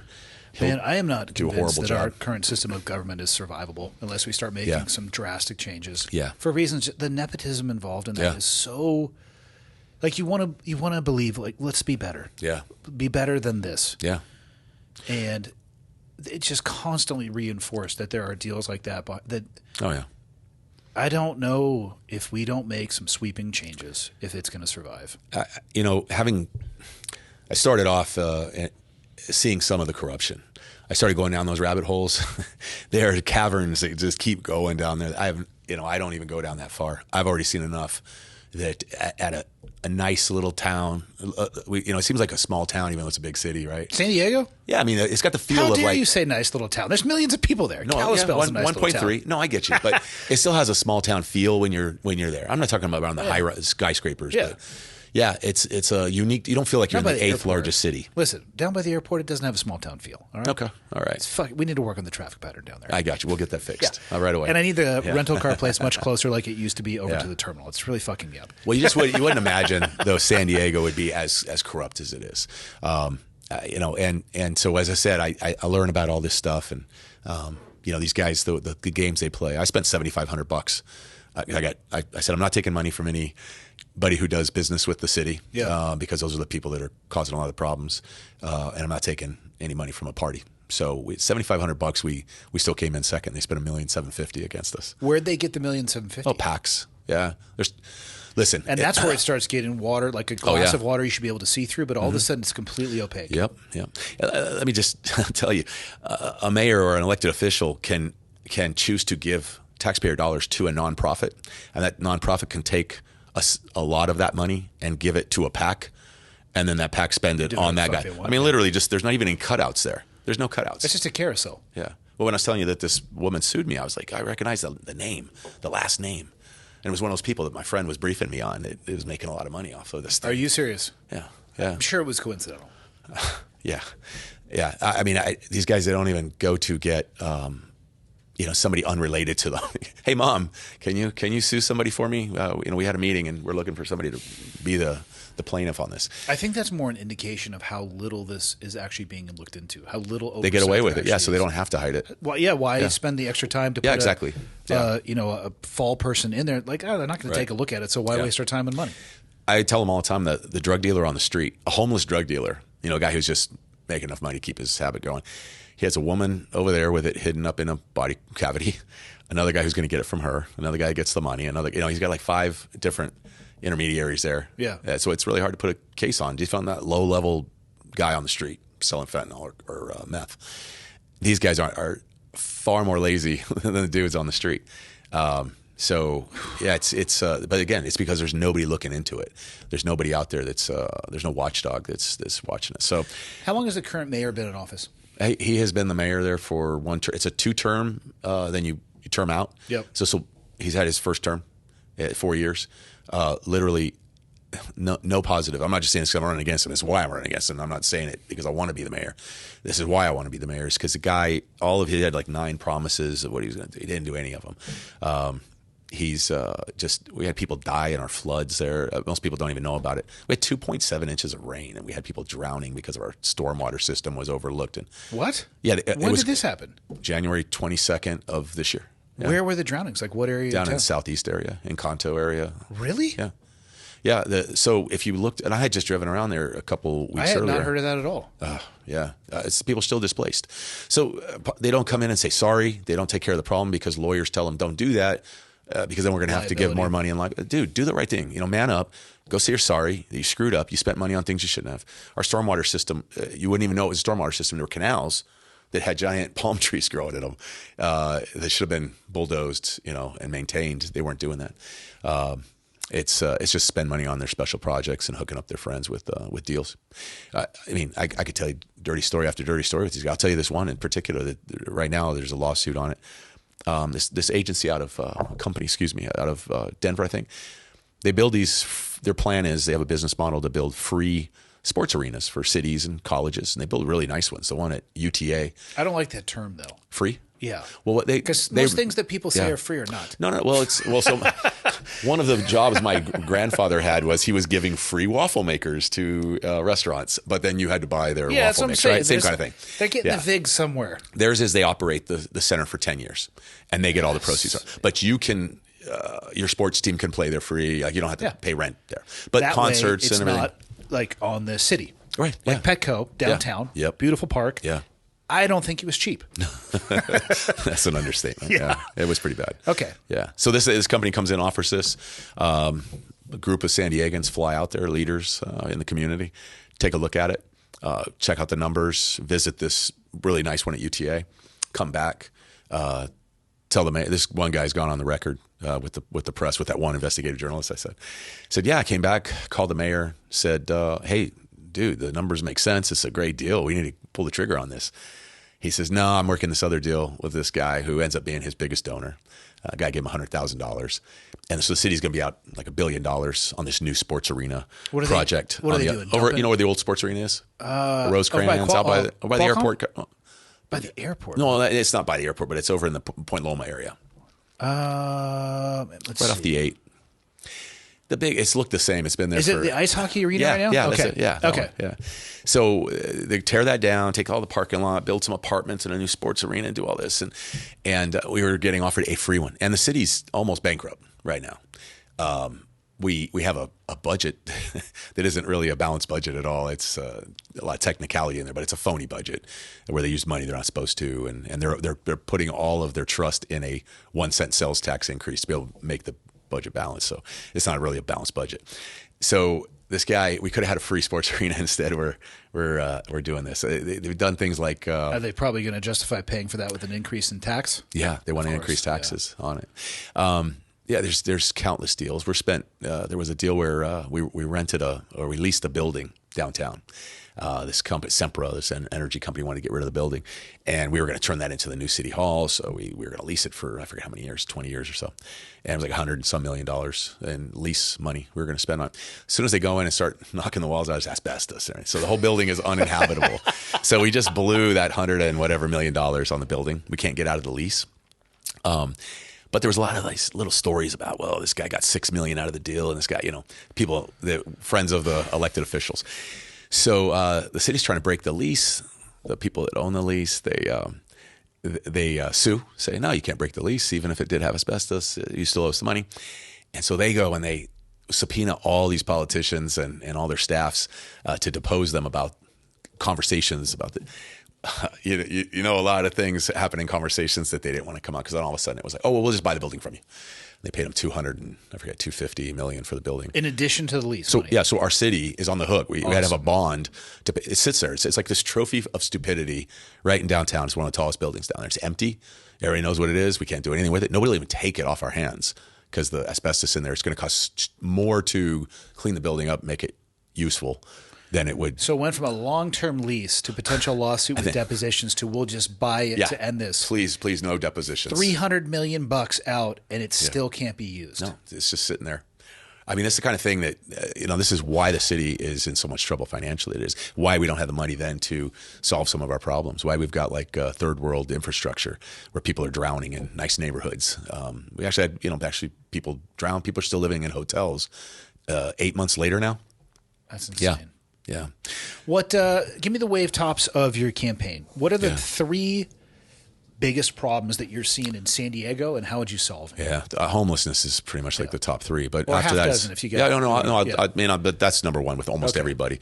But it's also on the safety side. It's the public safety is a big issue because police are constantly needing to go to homeless related calls. Like in the downtown area, it's probably 85% of the calls the cops get have something to do with homelessness.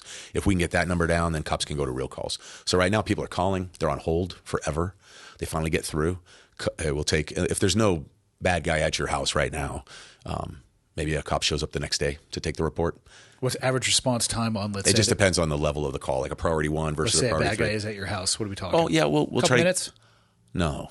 As fast as we can, but the shortage of police officers in San Diego is so bad that if we have one serious incident occurring right now, we can't handle another one right now. Like that. If there was a shooting downtown, which happens regularly, people. Well, we have to ask for officers from other parts of town to come in and handle the burglary that's occurring. Flex. Yeah. So I mean, we're not getting there fast enough. Like they always say, when seconds count, we'll be there in a few minutes, kind of deal. You're making an argument for my high capacity magazines here. Well, I'm not trying to do that. I'm just trying to fix the crime problem in our city. Sometimes the problem to crime is a high capacity magazine. Well, personal statement. Well, the police have them too. It's it does unfortunately have to come to that sometimes. It's sad, but we hope we measure of last resort. But sometimes crazy people do crazy shit, and you're left with limited skill sets and limited options. And it seems like the number of crazy people is increasing as well. Yeah. But so what's the plan for homelessness? How would you attack this? Yeah. So A lot of excuses out there on why we can't do it, but we have been legally able to do some good stuff about it. I am super compassionate for the homeless. I got a lot of friends out there. We text each other about what's going on. I know what's going on in the different camps the city has. You know, I've helped people get off the Describe street. some of these camps, if you will. Oh because my God! I was just telling my Uber driver about one of them. Michael, what do you think would be the best Google search term to pull up a camp to give some people as you're discussing this? Look up it'd be the letter O lot. Safe camping site, San Diego. So this is why I was telling her, we were talking about ice fishing. She said how her sons love to ice fish. And I was just telling her, our city inepts people that have no experience in life wanted to get a warm tent. They ordered these very expensive ice fishing tents for the homeless people to live in. And you'll see a picture of them, they're red ones. Very expensive. Yeah. But they come with no bottom, right? Because you're going to dig a hole. Oh, Jesus, those, there they those are. red ones. So those are photos when they're empty. See how clean they look. This now? is let me see here. What'd you put? Lot Safe Camping Site San Diego. They don't look like that with people. Just scroll down, Michael. Let's see what we can find. Yeah, this is okay. See where on this the right is where there's blue a tarps. brochure is. Yeah. These are pictures for a brochure. So check out the tarps. So they learned right away. Hey, there's a hole on top of all these tents. Yeah, That's because it's for the stove. Yeah. Scroll down some more, Michael. And the homeless people are pissed because rats are crawling underneath because there's no floor because you cut a hole in the ice, right? This is just the kind of that advisors. The left one looks like a little bit more. Yeah, you see all the blue? Because they're red tents, but you see a lot of blue. So they went to Walmart and got a whole bunch of tarps to cover these Eskimo tents. Now you also see these tents all over the city now because the homeless that live there will steal the tent and just go put them on the sidewalk. So these Michael, go to the $1,000 tents are all over our city. Click the middle one there. One to the right of where you're at. Down. Yeah, that's downtown. Now go to the right-hand side column and start scrolling through those images. Yeah, this is where it'll start. This is, you know what I'm talking about, right? Where like if you click on one of those images, it'll kind of give you similar. Yeah, of course. This is how you showing you it's showing you the pristine version of everything. Original pictures, yeah, and this on the right is a little bit more of what I'm talking about because I want people to get an understanding when you say an encampment. We're not talking 2 or 3 people just hanging out together. We're talking hundreds. Yeah, they make their own village. I was going to say, my brother was talking about where they will have to go into calls and they have like little stores. Mm-hmm. They have like a cooking area. Like, it is insane. Yeah, they'll tap into wires. They break into the city's streetlights. We have a very high percentage of most of our streetlights downtown don't work. So it's darker. It's more dangerous down there because they've tapped into it through the bottom to get the power to run their own lighting system or cooking system in their tents. To code though, right? Yeah, right. No, these guys, they put in so much effort and expertise on electrical work and plumbing to steal water from a pipe and run it into their tents that I don't know why they wouldn't just start a company. These guys have a lot of talent in that regard. But yeah, they'll tap into that wiring and run electricity in there. They've got gas stoves. They're cooking in there. It's definitely like little villages. Yeah. And we're finding new ones all the time. We have that riverbed that runs through the town, and it's really high grass. City has no idea what I go in there with this one group of vets, and we do cleanups of the riverbeds, and we just do an area like size of a football field, and we'll have 2 or 3 garbage truck loads of just car batteries, all the stuff people throw into the river they're not supposed to, right? But there's villages down there too. You'll see these like 3-4 bedroom plywood and cardboard and tarp kind of mansions in there for homeless guys. I was driving through LA on the 405 a couple of years ago, and I legitimately saw what I think was a 2-story tree house. Oh yeah, that went down right along the side of the road. Yeah, they're not told to move. They just put more than the anything, time I in. marveled at the construction. Yeah, no, like I said, some of these guys are skilled. They really are. Yeah. So, I mean, the city, you have to diagnose the problem properly, right? Just with anything medical, right? Your shoulder or anything. Yeah. If you don't go and plan a surgery for kidneys if it's the heart or the same prescription pills, whatever it is, you got to have a really good understanding. You got the MRIs and the blood work, you got it all done to where you know what's wrong. They have no idea what the problem is with this. They think there's only like 3,500 or 4,000 homeless in the city. It's like 9,000 in San Diego City, not in the county, just in the city. There's canyons there. They have a system where they count the homeless. The last Thursday of the month, they have these set streets that they actually will drive by, and they have this system in place that cannot change. It has to always be those streets. But just like if you knew all the questions to the SAT test, you're going to probably get a higher score. So if the mayor knows which streets get counted, he can have organizations come through and move people to another area, and then they don't get counted.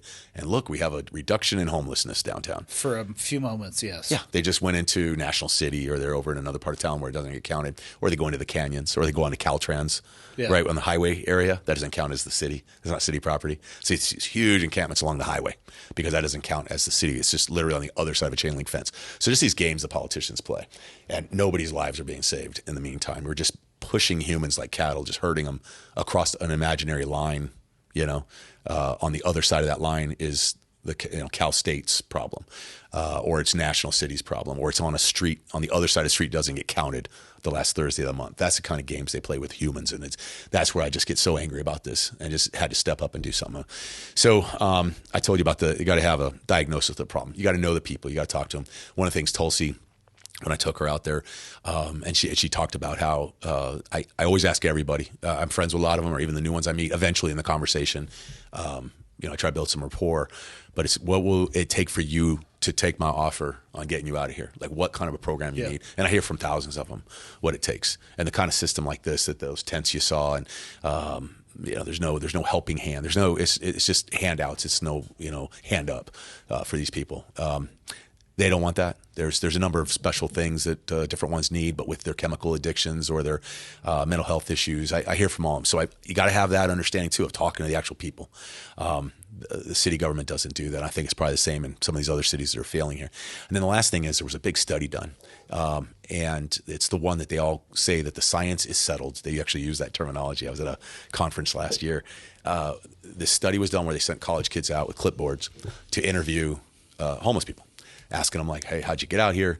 Do you use hard drugs? Do you have a chemical addiction issue? Do you have a mental health issue?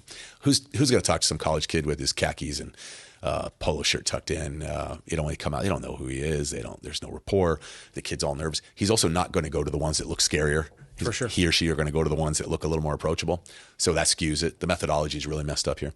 But who's going to also be open and honest about, I just met you, but I'm going to tell you all about my addiction issue. So on the addiction question, I think it came out that 13% of our homeless population has a chemical addiction. Bullshit. Of course, bullshit, right? Anybody who's ever walked around and ever encountered these type of people know that's complete bullshit. Well, our mayor and his staff used this study as the this is the science that they're basing all their strategy on. The other question on mental health, how many of them have mental health issues? It was like 8%. Again, bullshit, right? And then the even other more one bullshit. Actually, the fact that that's a lower number is even more bullshit. Yeah. Then the last one was that they base a lot of their policies on is what was the reason you got here? And it's never their fault, right? It was, I couldn't make rent because the cost of rent's too high. Well, yeah, but you couldn't pay rent because maybe those first two questions had something. You weren't taking your psych meds. You had an addiction issue, whatever it might be. But those led to you not paying the rent, not that the rent was too damn high. Not with everybody. And there's a small percentage of people who that is the case. But with most of them, they're not going to share with a college kid showing up with a clipboard and tell the true story about how you got there. Nobody does that, So this is the data we're going with right now. Oh, the last one I would tell you is one of the questions was, are you from here or did you come from outside of town? Only 5% said they were from somewhere else. But they actually have a financial incentive to be from there. There are a lot of programs where if you're from there, so they lie about that too. And I'm just telling you, there are a lot of great people who are homeless out there, but there's a lot of lying that goes on. Every cop will probably tell you, you said it was your brother that's out there, right? Yeah, brother-in-law, yeah. The whole thing, brother-in-law, you'll arrest somebody and they've got the drugs in their pocket or the knife or whatever it is, so a weapon they're not supposed to have. And I've heard this almost every day. These aren't my pants. That's the line every cop will tell you that they hear. But these aren't my pants. If I didn't live that struggle almost every day in my life, I would believe it. Yeah. The number of times that I put Michael's pants on instead of my own right. is exactly zero at the last I checked. Of course. So of course there's not a lot of truth telling in those situations about those issues. So that's what they're using as their database to come up with a plan. So they think we just need to build our way out of it, which, by the way, that helps with the contributors to their campaign. The builders, all the builders are donating hundreds of thousands of dollars to his campaign because he believes we need to just you build more, it's going to bring the prices down. It's not going to happen. But it's under false diagnosis of the problem that it was because of cost of living that 90% of them out there are on the street. That is not the case. There can be a case made for a small percentage, but of all the people I talk to, I break them into 3 different groups. It's hard to do that, but just generally to make it easier for people to understand: the have-nots, the can-nots, and the will-nots. And that have-nots is a really small group, maybe 5%, and that is more of a financial issue. They just didn't have the extra money to make ends meet. Yeah, something in their life happened and it kicked them in the teeth. Yeah, divorce, went out of business, whatever it was. Bad bills. A lot of them are living in their car, trying to maintain a semblance of normal life out of a vehicle. Got that. They just need an extra few $100, some life skills training, maybe a little bit of job training, maybe a little bit of counseling, but not a whole lot to give them a key to an apartment, and we follow up with them. That's an easy one to fix, and most of them get off the street fast because they will take a bed at a shelter right away. They don't care about the rules. They don't care about sobriety tests they have to take. They want to get off the street. So that's a small group. That big group in the middle, about 85% of them, it's mental health and addiction issues, and it's both. It's almost all of it. Hardly anybody. It's exclusively one or the other. There's a lot of self-medication. People with mental health issues are using the narcotics or the alcohol, and people who went out there with an addiction issue end up developing the mental health issues, because when you're out there, you're getting kicked in the head every day, sexually assaulted, robbed. I mean, these guys are walking around with no shoes and they never have their ID with it. They're constantly being a victim of crime, and that's from that third group, that criminal element that hides amongst them. That's the wheel nuts. Once we can tackle the problem of those first two groups, that group is not going to stick around, because the people they prey upon, their customer base, they're dealing death with fentanyl, they're raping, they're human trafficking. That group of people, once we have taken care of the majority of them, they're more easily exposed. Right now, they're able to hide in those tents. We used to go out and we'd look at the felony warrants in that area and just drive around and, oh, there he is, and go out and get him. People who were sexual predators, attempted murder, really bad people that are out there. Now they're all hiding in the tents. So we can't do that anymore. That group, once we thin out that herd and move them into programs where they can get the help, we can go and arrest those guys and gals and hopefully put all of them in jail in that group. But they'll leave. They'll go to another city that's going to be more permissible, that kind of lifestyle. Yeah, they're not looking for the path of most resistance. They're looking for the path of least. And we will be the most resistance. And so I'm trying to make it a county-wide program. All the small cities that I just don't want La Mesa or El Cajon all of a sudden I think La Mesa did a head count of homeless. They only had 50. And all of a sudden they have 5,000 because all these people fleeing San Diego because we're getting serious about it. But I've done first aid on these people too often. I've seen the stabbings. I'm just not going to watch them commit suicide slowly on the street anymore. We're going to make them change their life. So people on one side of the argument would say, you got to wait till they're ready. Well, I'm going to help make them ready. I think that leaving them in what in their mind is a comfortable setting. They're in a tent 100 yards away from a dealer. Drugs are cheap. And they can get food from all these places that are advertising, like you were saying, because they get money for that. That is the lifestyle that they want in their warped thought process in their head. You and me have said, no, of course they don't want that. They're not able to think straight. And in the same way that if, my dad started getting Alzheimer's and he can't make the right decisions, he doesn't get a say in where I have to take him if I can't take care of him anymore. Same thing with people who are under the influence. We'll have laws in the books. I don't know about here in Montana, but I know in Hawaii and California we had, if a woman, for example, had some drinks at the bar and somebody took her home and, they had quote unquote consensual intercourse. Well, the next day she could say it wasn't because she was the alcohol. I don't know the rule here in Montana on that. California's very strict on that. Yeah, so there are men in prison. Yeah, I just don't that. know what Montana's stance is on that. Well, in both of those cases, we've established that whether you have some chemicals on board or you have a mental health issue, you don't get to make the decision. But yet the police and the social workers have to go out there and get their permission. Please let me take you to a place where you can help fix your life. They're not in the state where they can do that. We've looking at their lifestyle, the way they're at right now, they can't be there. So it's got to be a choice. And it's going to, right now, the only tools we have is going to a shelter bed program. And again, it's not to have them go to that program and that's where they spend the rest of their life. That's the first step in a healing process to fix their life. Will it fix all of them? No. But there's some diamonds in the rough out there, and I'm friends with people who are, we're addicts and we're homeless, and they're good friends of mine. They help work on this policy with me. So there's going to be, you got to go there. Brother, sister, please let me take you there. We got a good, safe bed. We got medical. I see you're limping. They all have medical issues. We got a doctor there. Let's get an x-ray of that ankle. A lot of them have pets. We'll have vets there. I know it sounds like kind of a Cadillac plan, but it's really not. That group of them that stay together, that's their family, that's their tribe. They don't want to take a bed if they all can't go together. Those are the people they've been trusting to watch their back while they sleep or to watch their stuff while they go and get some food. They want to go with them. Fine, you get to bring them too. Somebody with a little bit more of a mental health issue where I'm thinking of this one guy in particular. I know he just can't be around other people or trouble will happen. Somewhere he can be a little bit more secluded at one of those locations. But again, that's not where they stay forever. That's just that first step. And we have it all the way up, a great plan where they have wraparound services and they can get all the way to out of the program and a great life. Some of them are going to keep slipping back on the road. I get that. It's not to solve homelessness altogether, but it gets that crisis level of like 9,000 homeless down to like 2,000 or 1,500, where then those groups that are out there, we have some really good nonprofits that could handle 1,500 or 2,000 homeless in San Diego. So the thing is, you got to make them go. And there are people that just say, no, it's their right. They get to go. They get to live how they want. That's just their lifestyle. No, it's not. Not in our city. We're not going to let people die like that anymore. It's got to be, you take us up on this offer. We can get you a ride back home, wherever you're from. You know, I mean, we'll look it up. We're not just going to send somebody to Miami. Yeah. But, you know, if you're from Ann Arbor, Michigan, we look it up, reach out to some family out there. And we'll get you back. If you have a support network there, we'll get you there. The other choice is jail. So what's going to happen is I foresee it being about 50% end up taking us up on this offer, and about 50% over the course of a year, and about 50% move to a city where they can continue that lifestyle. But it's not going to happen in San Diego. Also, the spigot will get turned off in San Diego of new people coming in. There's advertising that happens by nonprofits in these other states saying, come to San Diego, because they get paid more money in tax dollars. They get rewarded for heads and beds. They do. But I'll tell you another way that most people don't know about. When I share this with the politicians, they think I'm lying, but I've seen it. They all have their free phones, and they all have Instagram and all the social media. Just like with you or I, if I was going to be moving to Tampa, you got those apps where you go on there and check out what taxes are like and how much that house is. And these guys are doing the same research before they come out to San Diego.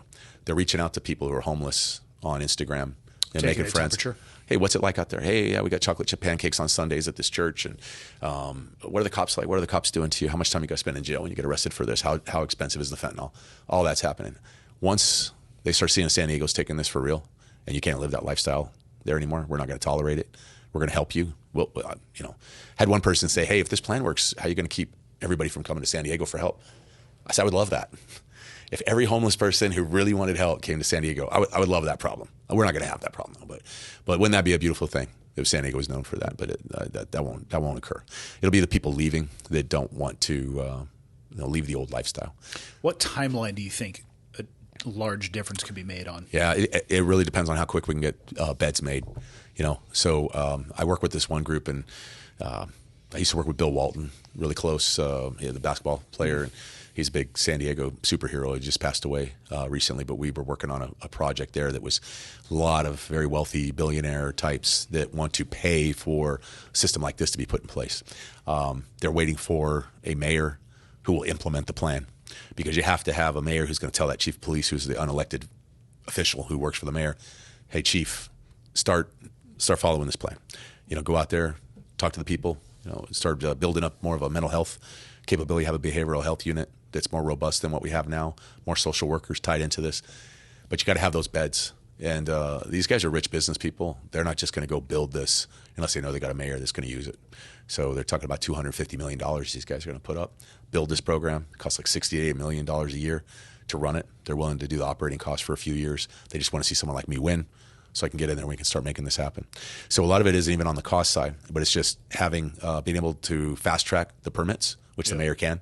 We have a strong mayor. They call it strong mayor form of government in San Diego. They switched it back in 2004. What it did was it gave the mayor a ton of power that this guy. He can pull levers if he wants to. Oh, yeah. He runs the city. He's got the city council has no power over him. I'm going to try in the first term I have to take it to a vote, though, to the citizens. I'm pretty sure they're all going to vote to go back to the old way, but go back to a city manager who was a professional city manager who ran most of that stuff, and then had co-equal branches. Basically, the mayor and the city council were all co-equal votes, which that's kind of one of our founding principles. I'm more of a fan of that type of aggregated power for sure. Yeah.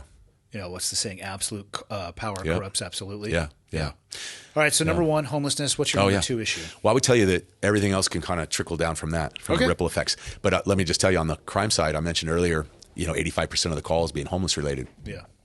We have not enough cops in San Diego. They did a study many years ago, said we were supposed to have 2,400 cops back then. That was when the population was less. We didn't have the homeless crisis that we have now. We didn't have ghost guns. We didn't have the fentanyl. 2,400 cops we were supposed to have. We had 1,800. They just kept it at 1,800.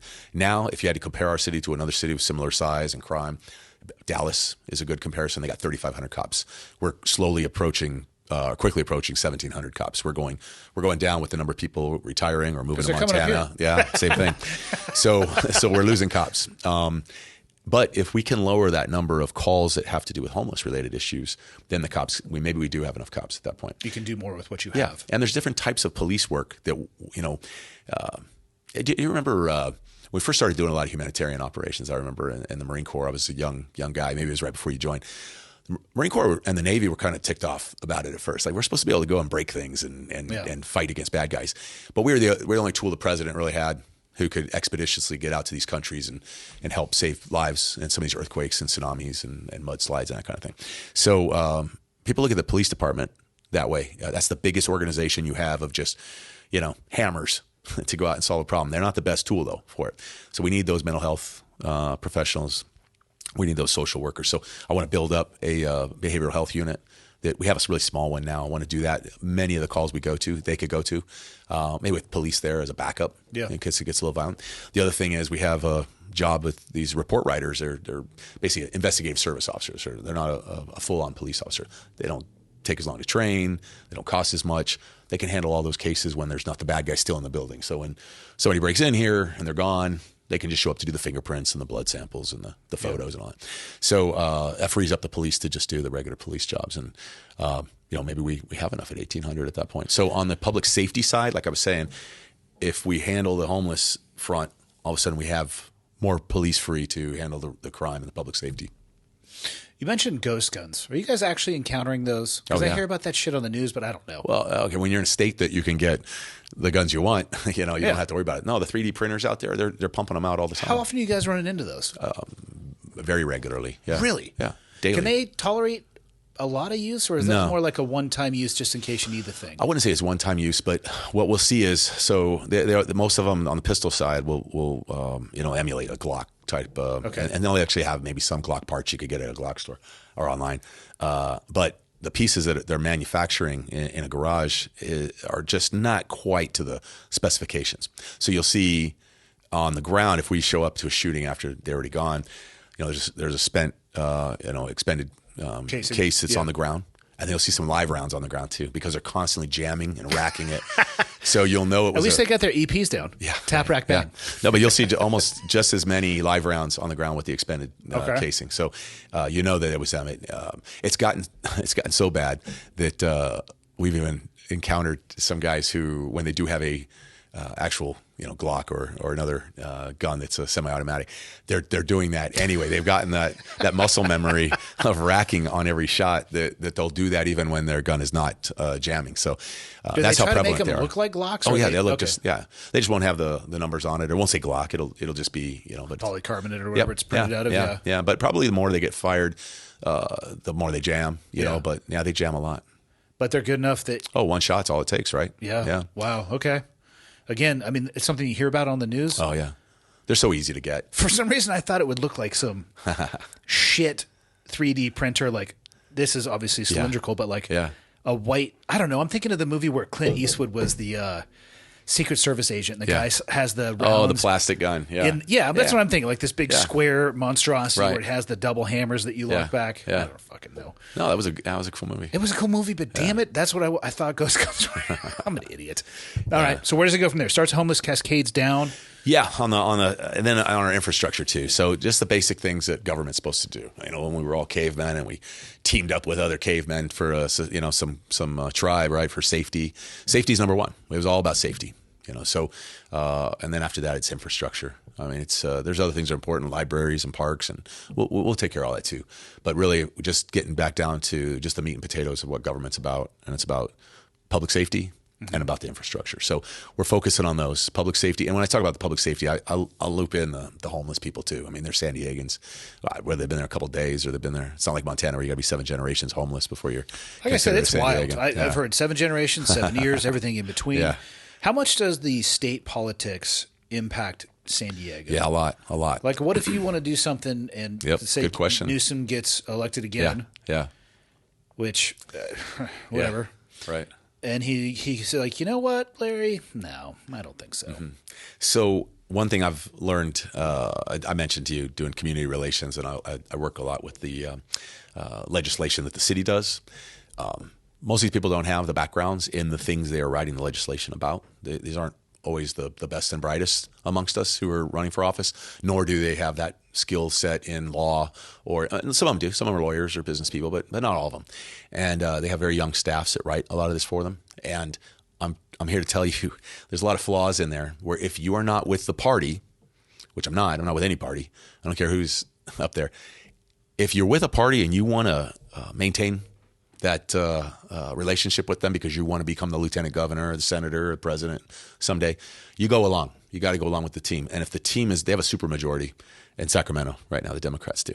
And I have nothing against Democrat people, voters, but that party in California just keeps giving us like horrible candidates. They're up there writing legislation that maybe is bad for San Diego. The mayor should be standing up and yelling about that, but he doesn't because he's part of that team and he needs their help. Also, he just goes along with the spirit of that law. Mm-hmm. Well, we can get some good tax attorneys many times to find where there was a semicolon instead of a comma, or there was a shall instead of a should, and find those loopholes. There's tons of loopholes, even at the city level, that we can bypass if we're looking for the loopholes. I could tell you about a few of them, but make them sue us over it. If there's something that's bad for people of San Diego, then we're going to try our best to shield San Diego from the stupidity of Sacramento. If legally we can't do it, then we can't. But any chance we get where we can find a way around it, I'll tell you one right now. You can't give tax dollars in California.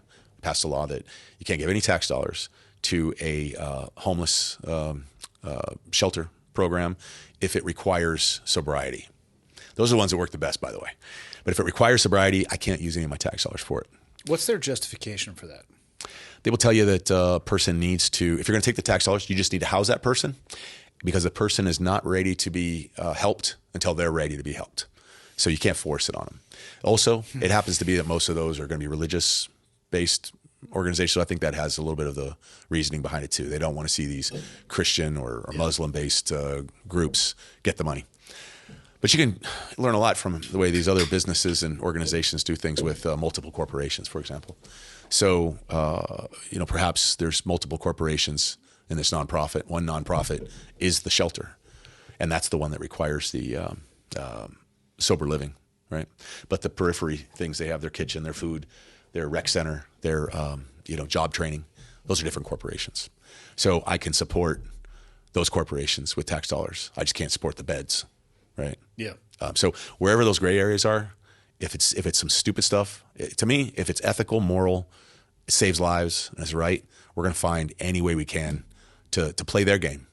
They play this game with us all the time on technicalities. We'll find those technicalities. And even if I lose in court after 2 years, you know how many lives we save in those 2 years? It's worth it. So we'll just continually be that thorn in their side until Sacramento finally sees the light, because the state is losing people left and right. We lost a congressional seat. Losing electoral votes. It's a place that everyone is taken off from. It's all been under this leadership. Well, I was just going to say, they're taken off. Yeah. The weather hasn't shifted. No. It's still one of the most beautiful. Yeah. It's funny how many people actually think California's only coastline. Yeah. Like where you grew up, not the coastline. Right. I had a little bit of it, but weather's still largely the same. Yeah.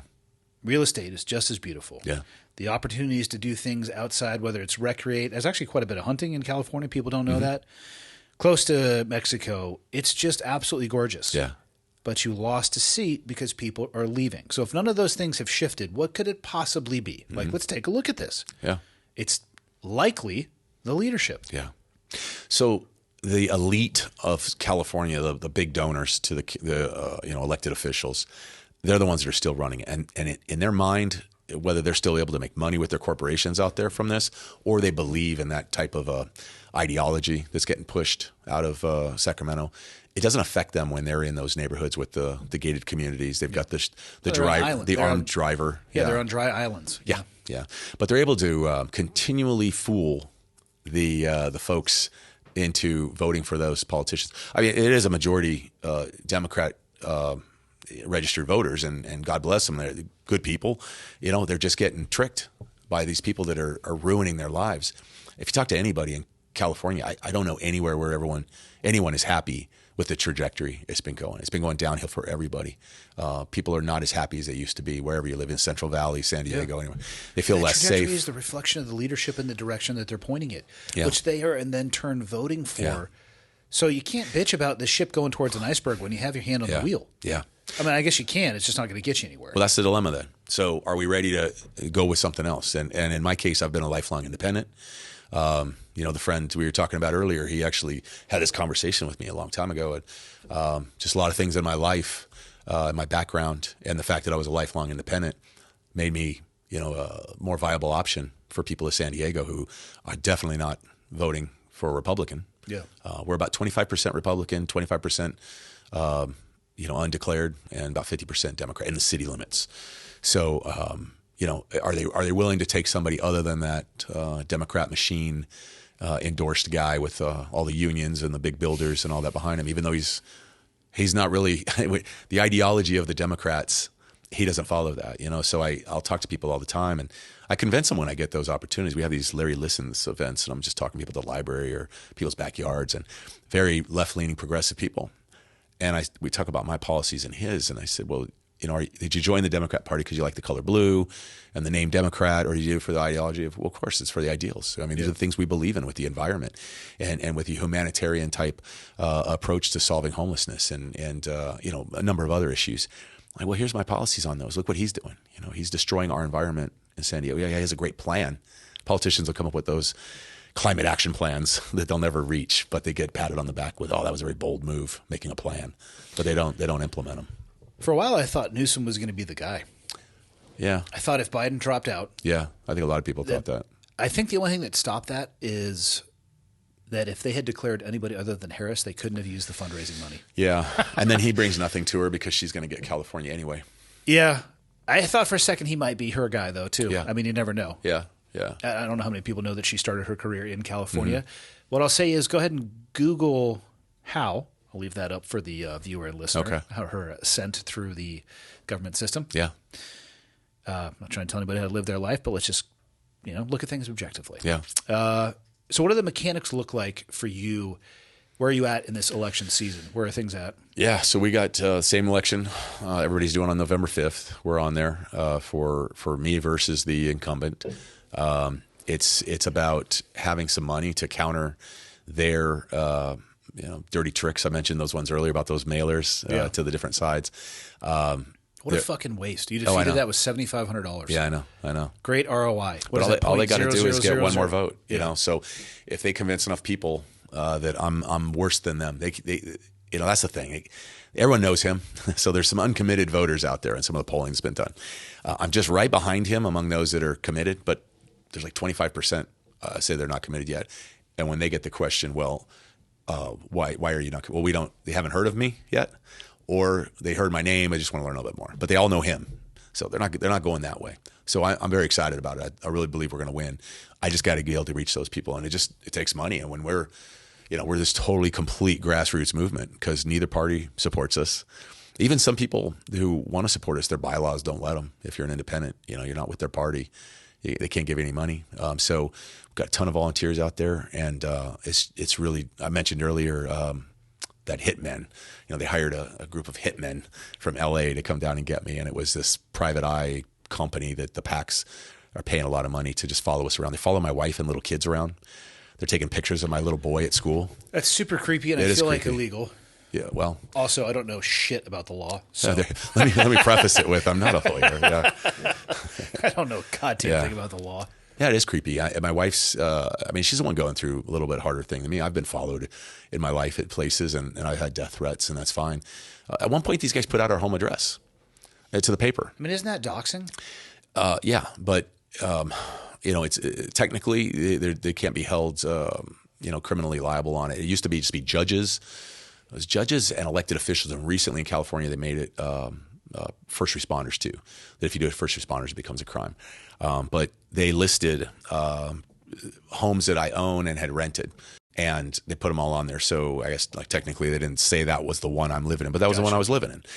And a nice little beach house over in OB. Everybody knows I live in OB, so I'm not really giving it away. Yeah. But it's tough. My wife and little kids are she's scared all the time. So Rightfully so. Yeah, There's crazy yeah. people out there, and they have internet connections Well, as well. and in the police business, I've had, I can't even tell you how many death threats I had, and most of them are just talking trash, but some of them, if they knew where I live, that would concern me, and then because it puts my wife and kids at risk. I can handle it, but they can't. So, it's been something where we're really looking forward to this election being over with, and we win, and take over and start changing things in San Diego. Man, I feel like the hard work's going to just start if you win. I got an awesome team, though, dude. I'm telling you honestly, I truly believe the campaign's going to be the harder part.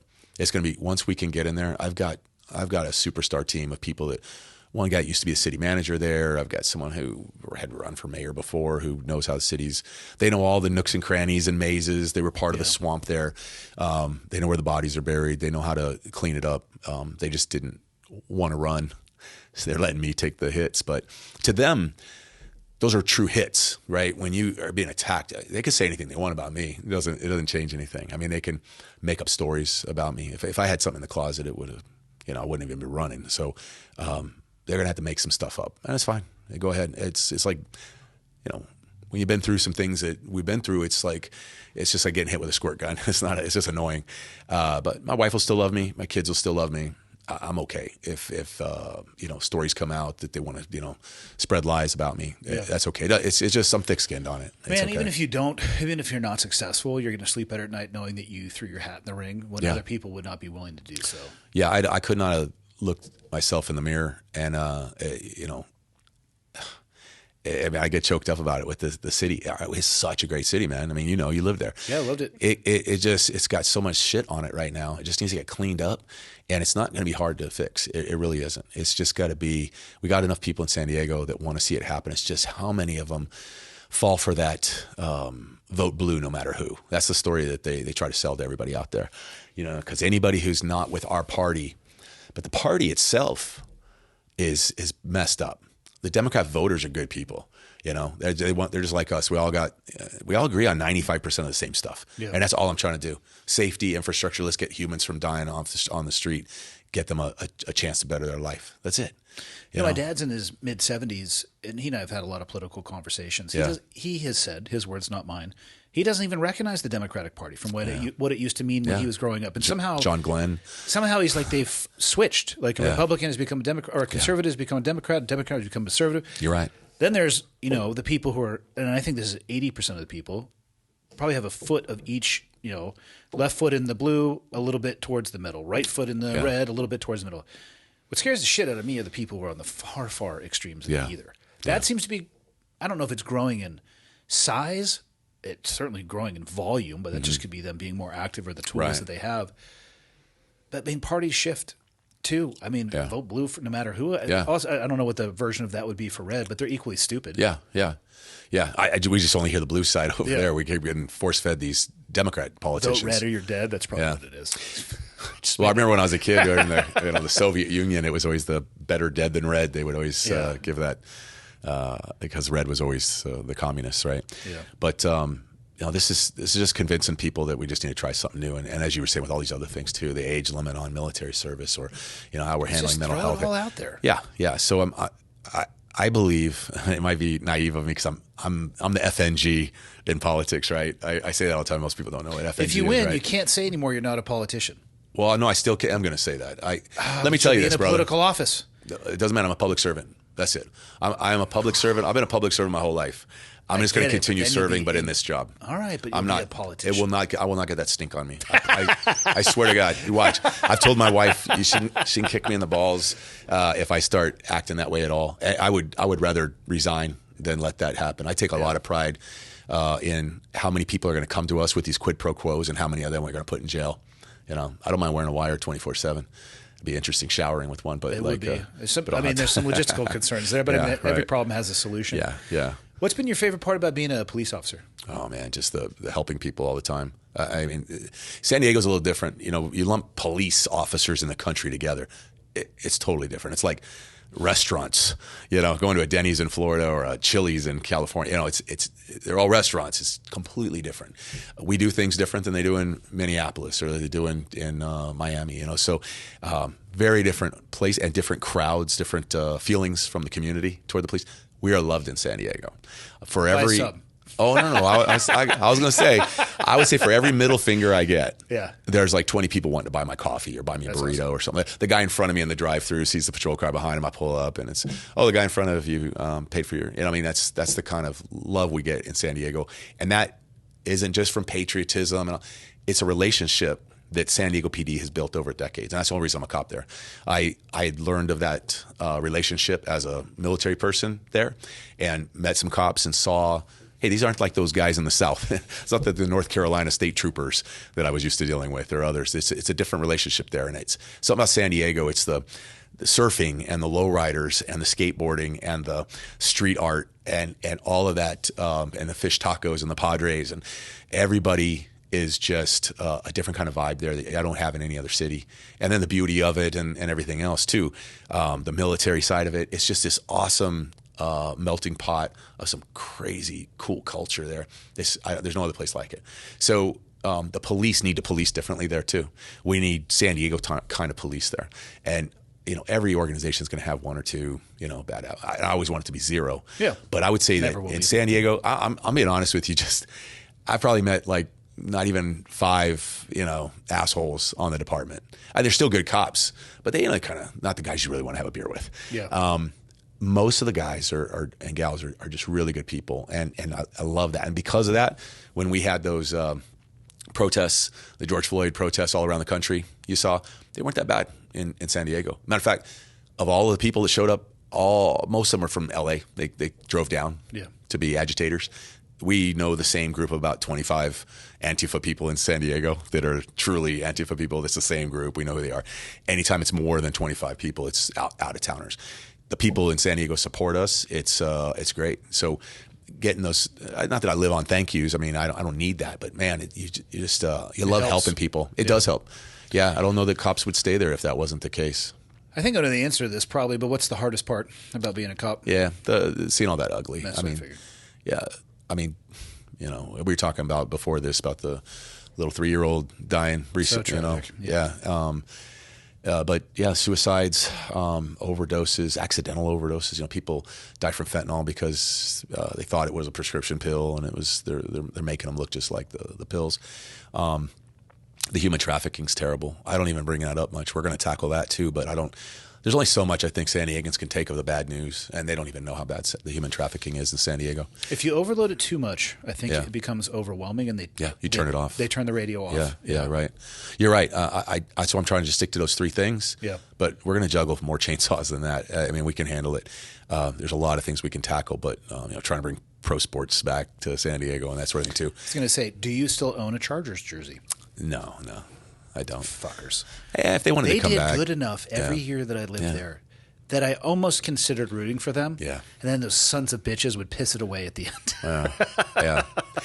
Well, there's still enough people with the lightning bolt tattoos on their head or neck. What they do with Qualcomm? Did they raise it? Yeah, it's gone. There's a new stadium there that San Diego State uses called Snapdragon. It's smaller. Okay. But it's more, you've been to like a college football game. Yeah. And there's less sideline space, so you can actually see their faces through the closer up, yeah. Oh, yeah. Because I used to go to San Diego State Aztec games all the time. I loved it. And but you were Qualcomm, so even if you're front row, you're so far away from the action. God, that stadium was hurting from a quality perspective. It's gone. It's gone. But Snapdragon's really neat. They did it on the cheap, but in a classy way. I went and saw the Mexican national team against some African team play there. Soccer. It's a really nice stadium. And what the neat thing is, they not only got local restaurants to do all the food vending at the place, but I don't know the guy who runs this for San Diego State. He had all of them send like their chefs down to Mexico to this Aztec area to kind of mix in Aztec spices. And, that's awesome. Yeah, so your pizza, your burger, everything's kind of got. Yeah, it's really cool. I love that whole Aztec football and Aztec sports are awesome over there. Yeah. So one of the complications with the podcast is that people other than San Diego are going to hear this. Yeah. But they could support you if they wanted to. Oh, yeah. And I know I got to get you back on a flight here at some point. So let's leave with or end with a portal that people can, or direction, where can you point people Yeah. that they can find out more about you? Yeah, sure. And then Thanks. people, wherever they may live, how could they support you? Or actually, what is the best type of support that you need anyway? So LarryTurnerForMayor.com. That's the one. It has everything on there. Links to all of our social media. We put videos on there. We're really trying to kill it on the social media side, doing as much the on world the we live cheap in. as we can. Yeah. But money is still, even though we're doing it on the cheap. I mean, I told you they spent $1,750,000 on us, and we did $7,500. You still need $7,500 though. We need those small donations like that. So, we've been turning off all those other larger sums, so the small ones can help. And what I hope that people from outside the San Diego area, if they listen to this, they hear about it through friends that live in San Diego, is it's a national city in that. We've got the military there. I mean, just for national security reasons, San Diego is vital to the U.S. And you can't have SEALs or submariners or anybody deploying and leaving their families in a city that's in disarray. So I'm really big on helping the military families, even if they can't vote there. They're my constituents as well, but they don't vote. Need to be able to make sure that when a wife or husband is home with the kids during the deployment, that they're safe, that it's a place that dad or mom off fighting our adversaries don't have to worry about that. So, in that respect, and all the military people who've been stationed there, who live all over, they have that warm place in their heart for that city, and they want to see it succeed. They know how great it used to be, and they see these things like the pictures y'all pulled up a little bit ago, Which are one of countless. It's a place where we can turn it around with just not that much money. If people want to volunteer, they can do it from a distance too, with phone calls and emailing and helping us out that way. Like I said, we become masters of doing stuff on the cheap. It's a guerrilla warfare thing. I always talk about the Mujahideen against the Soviets.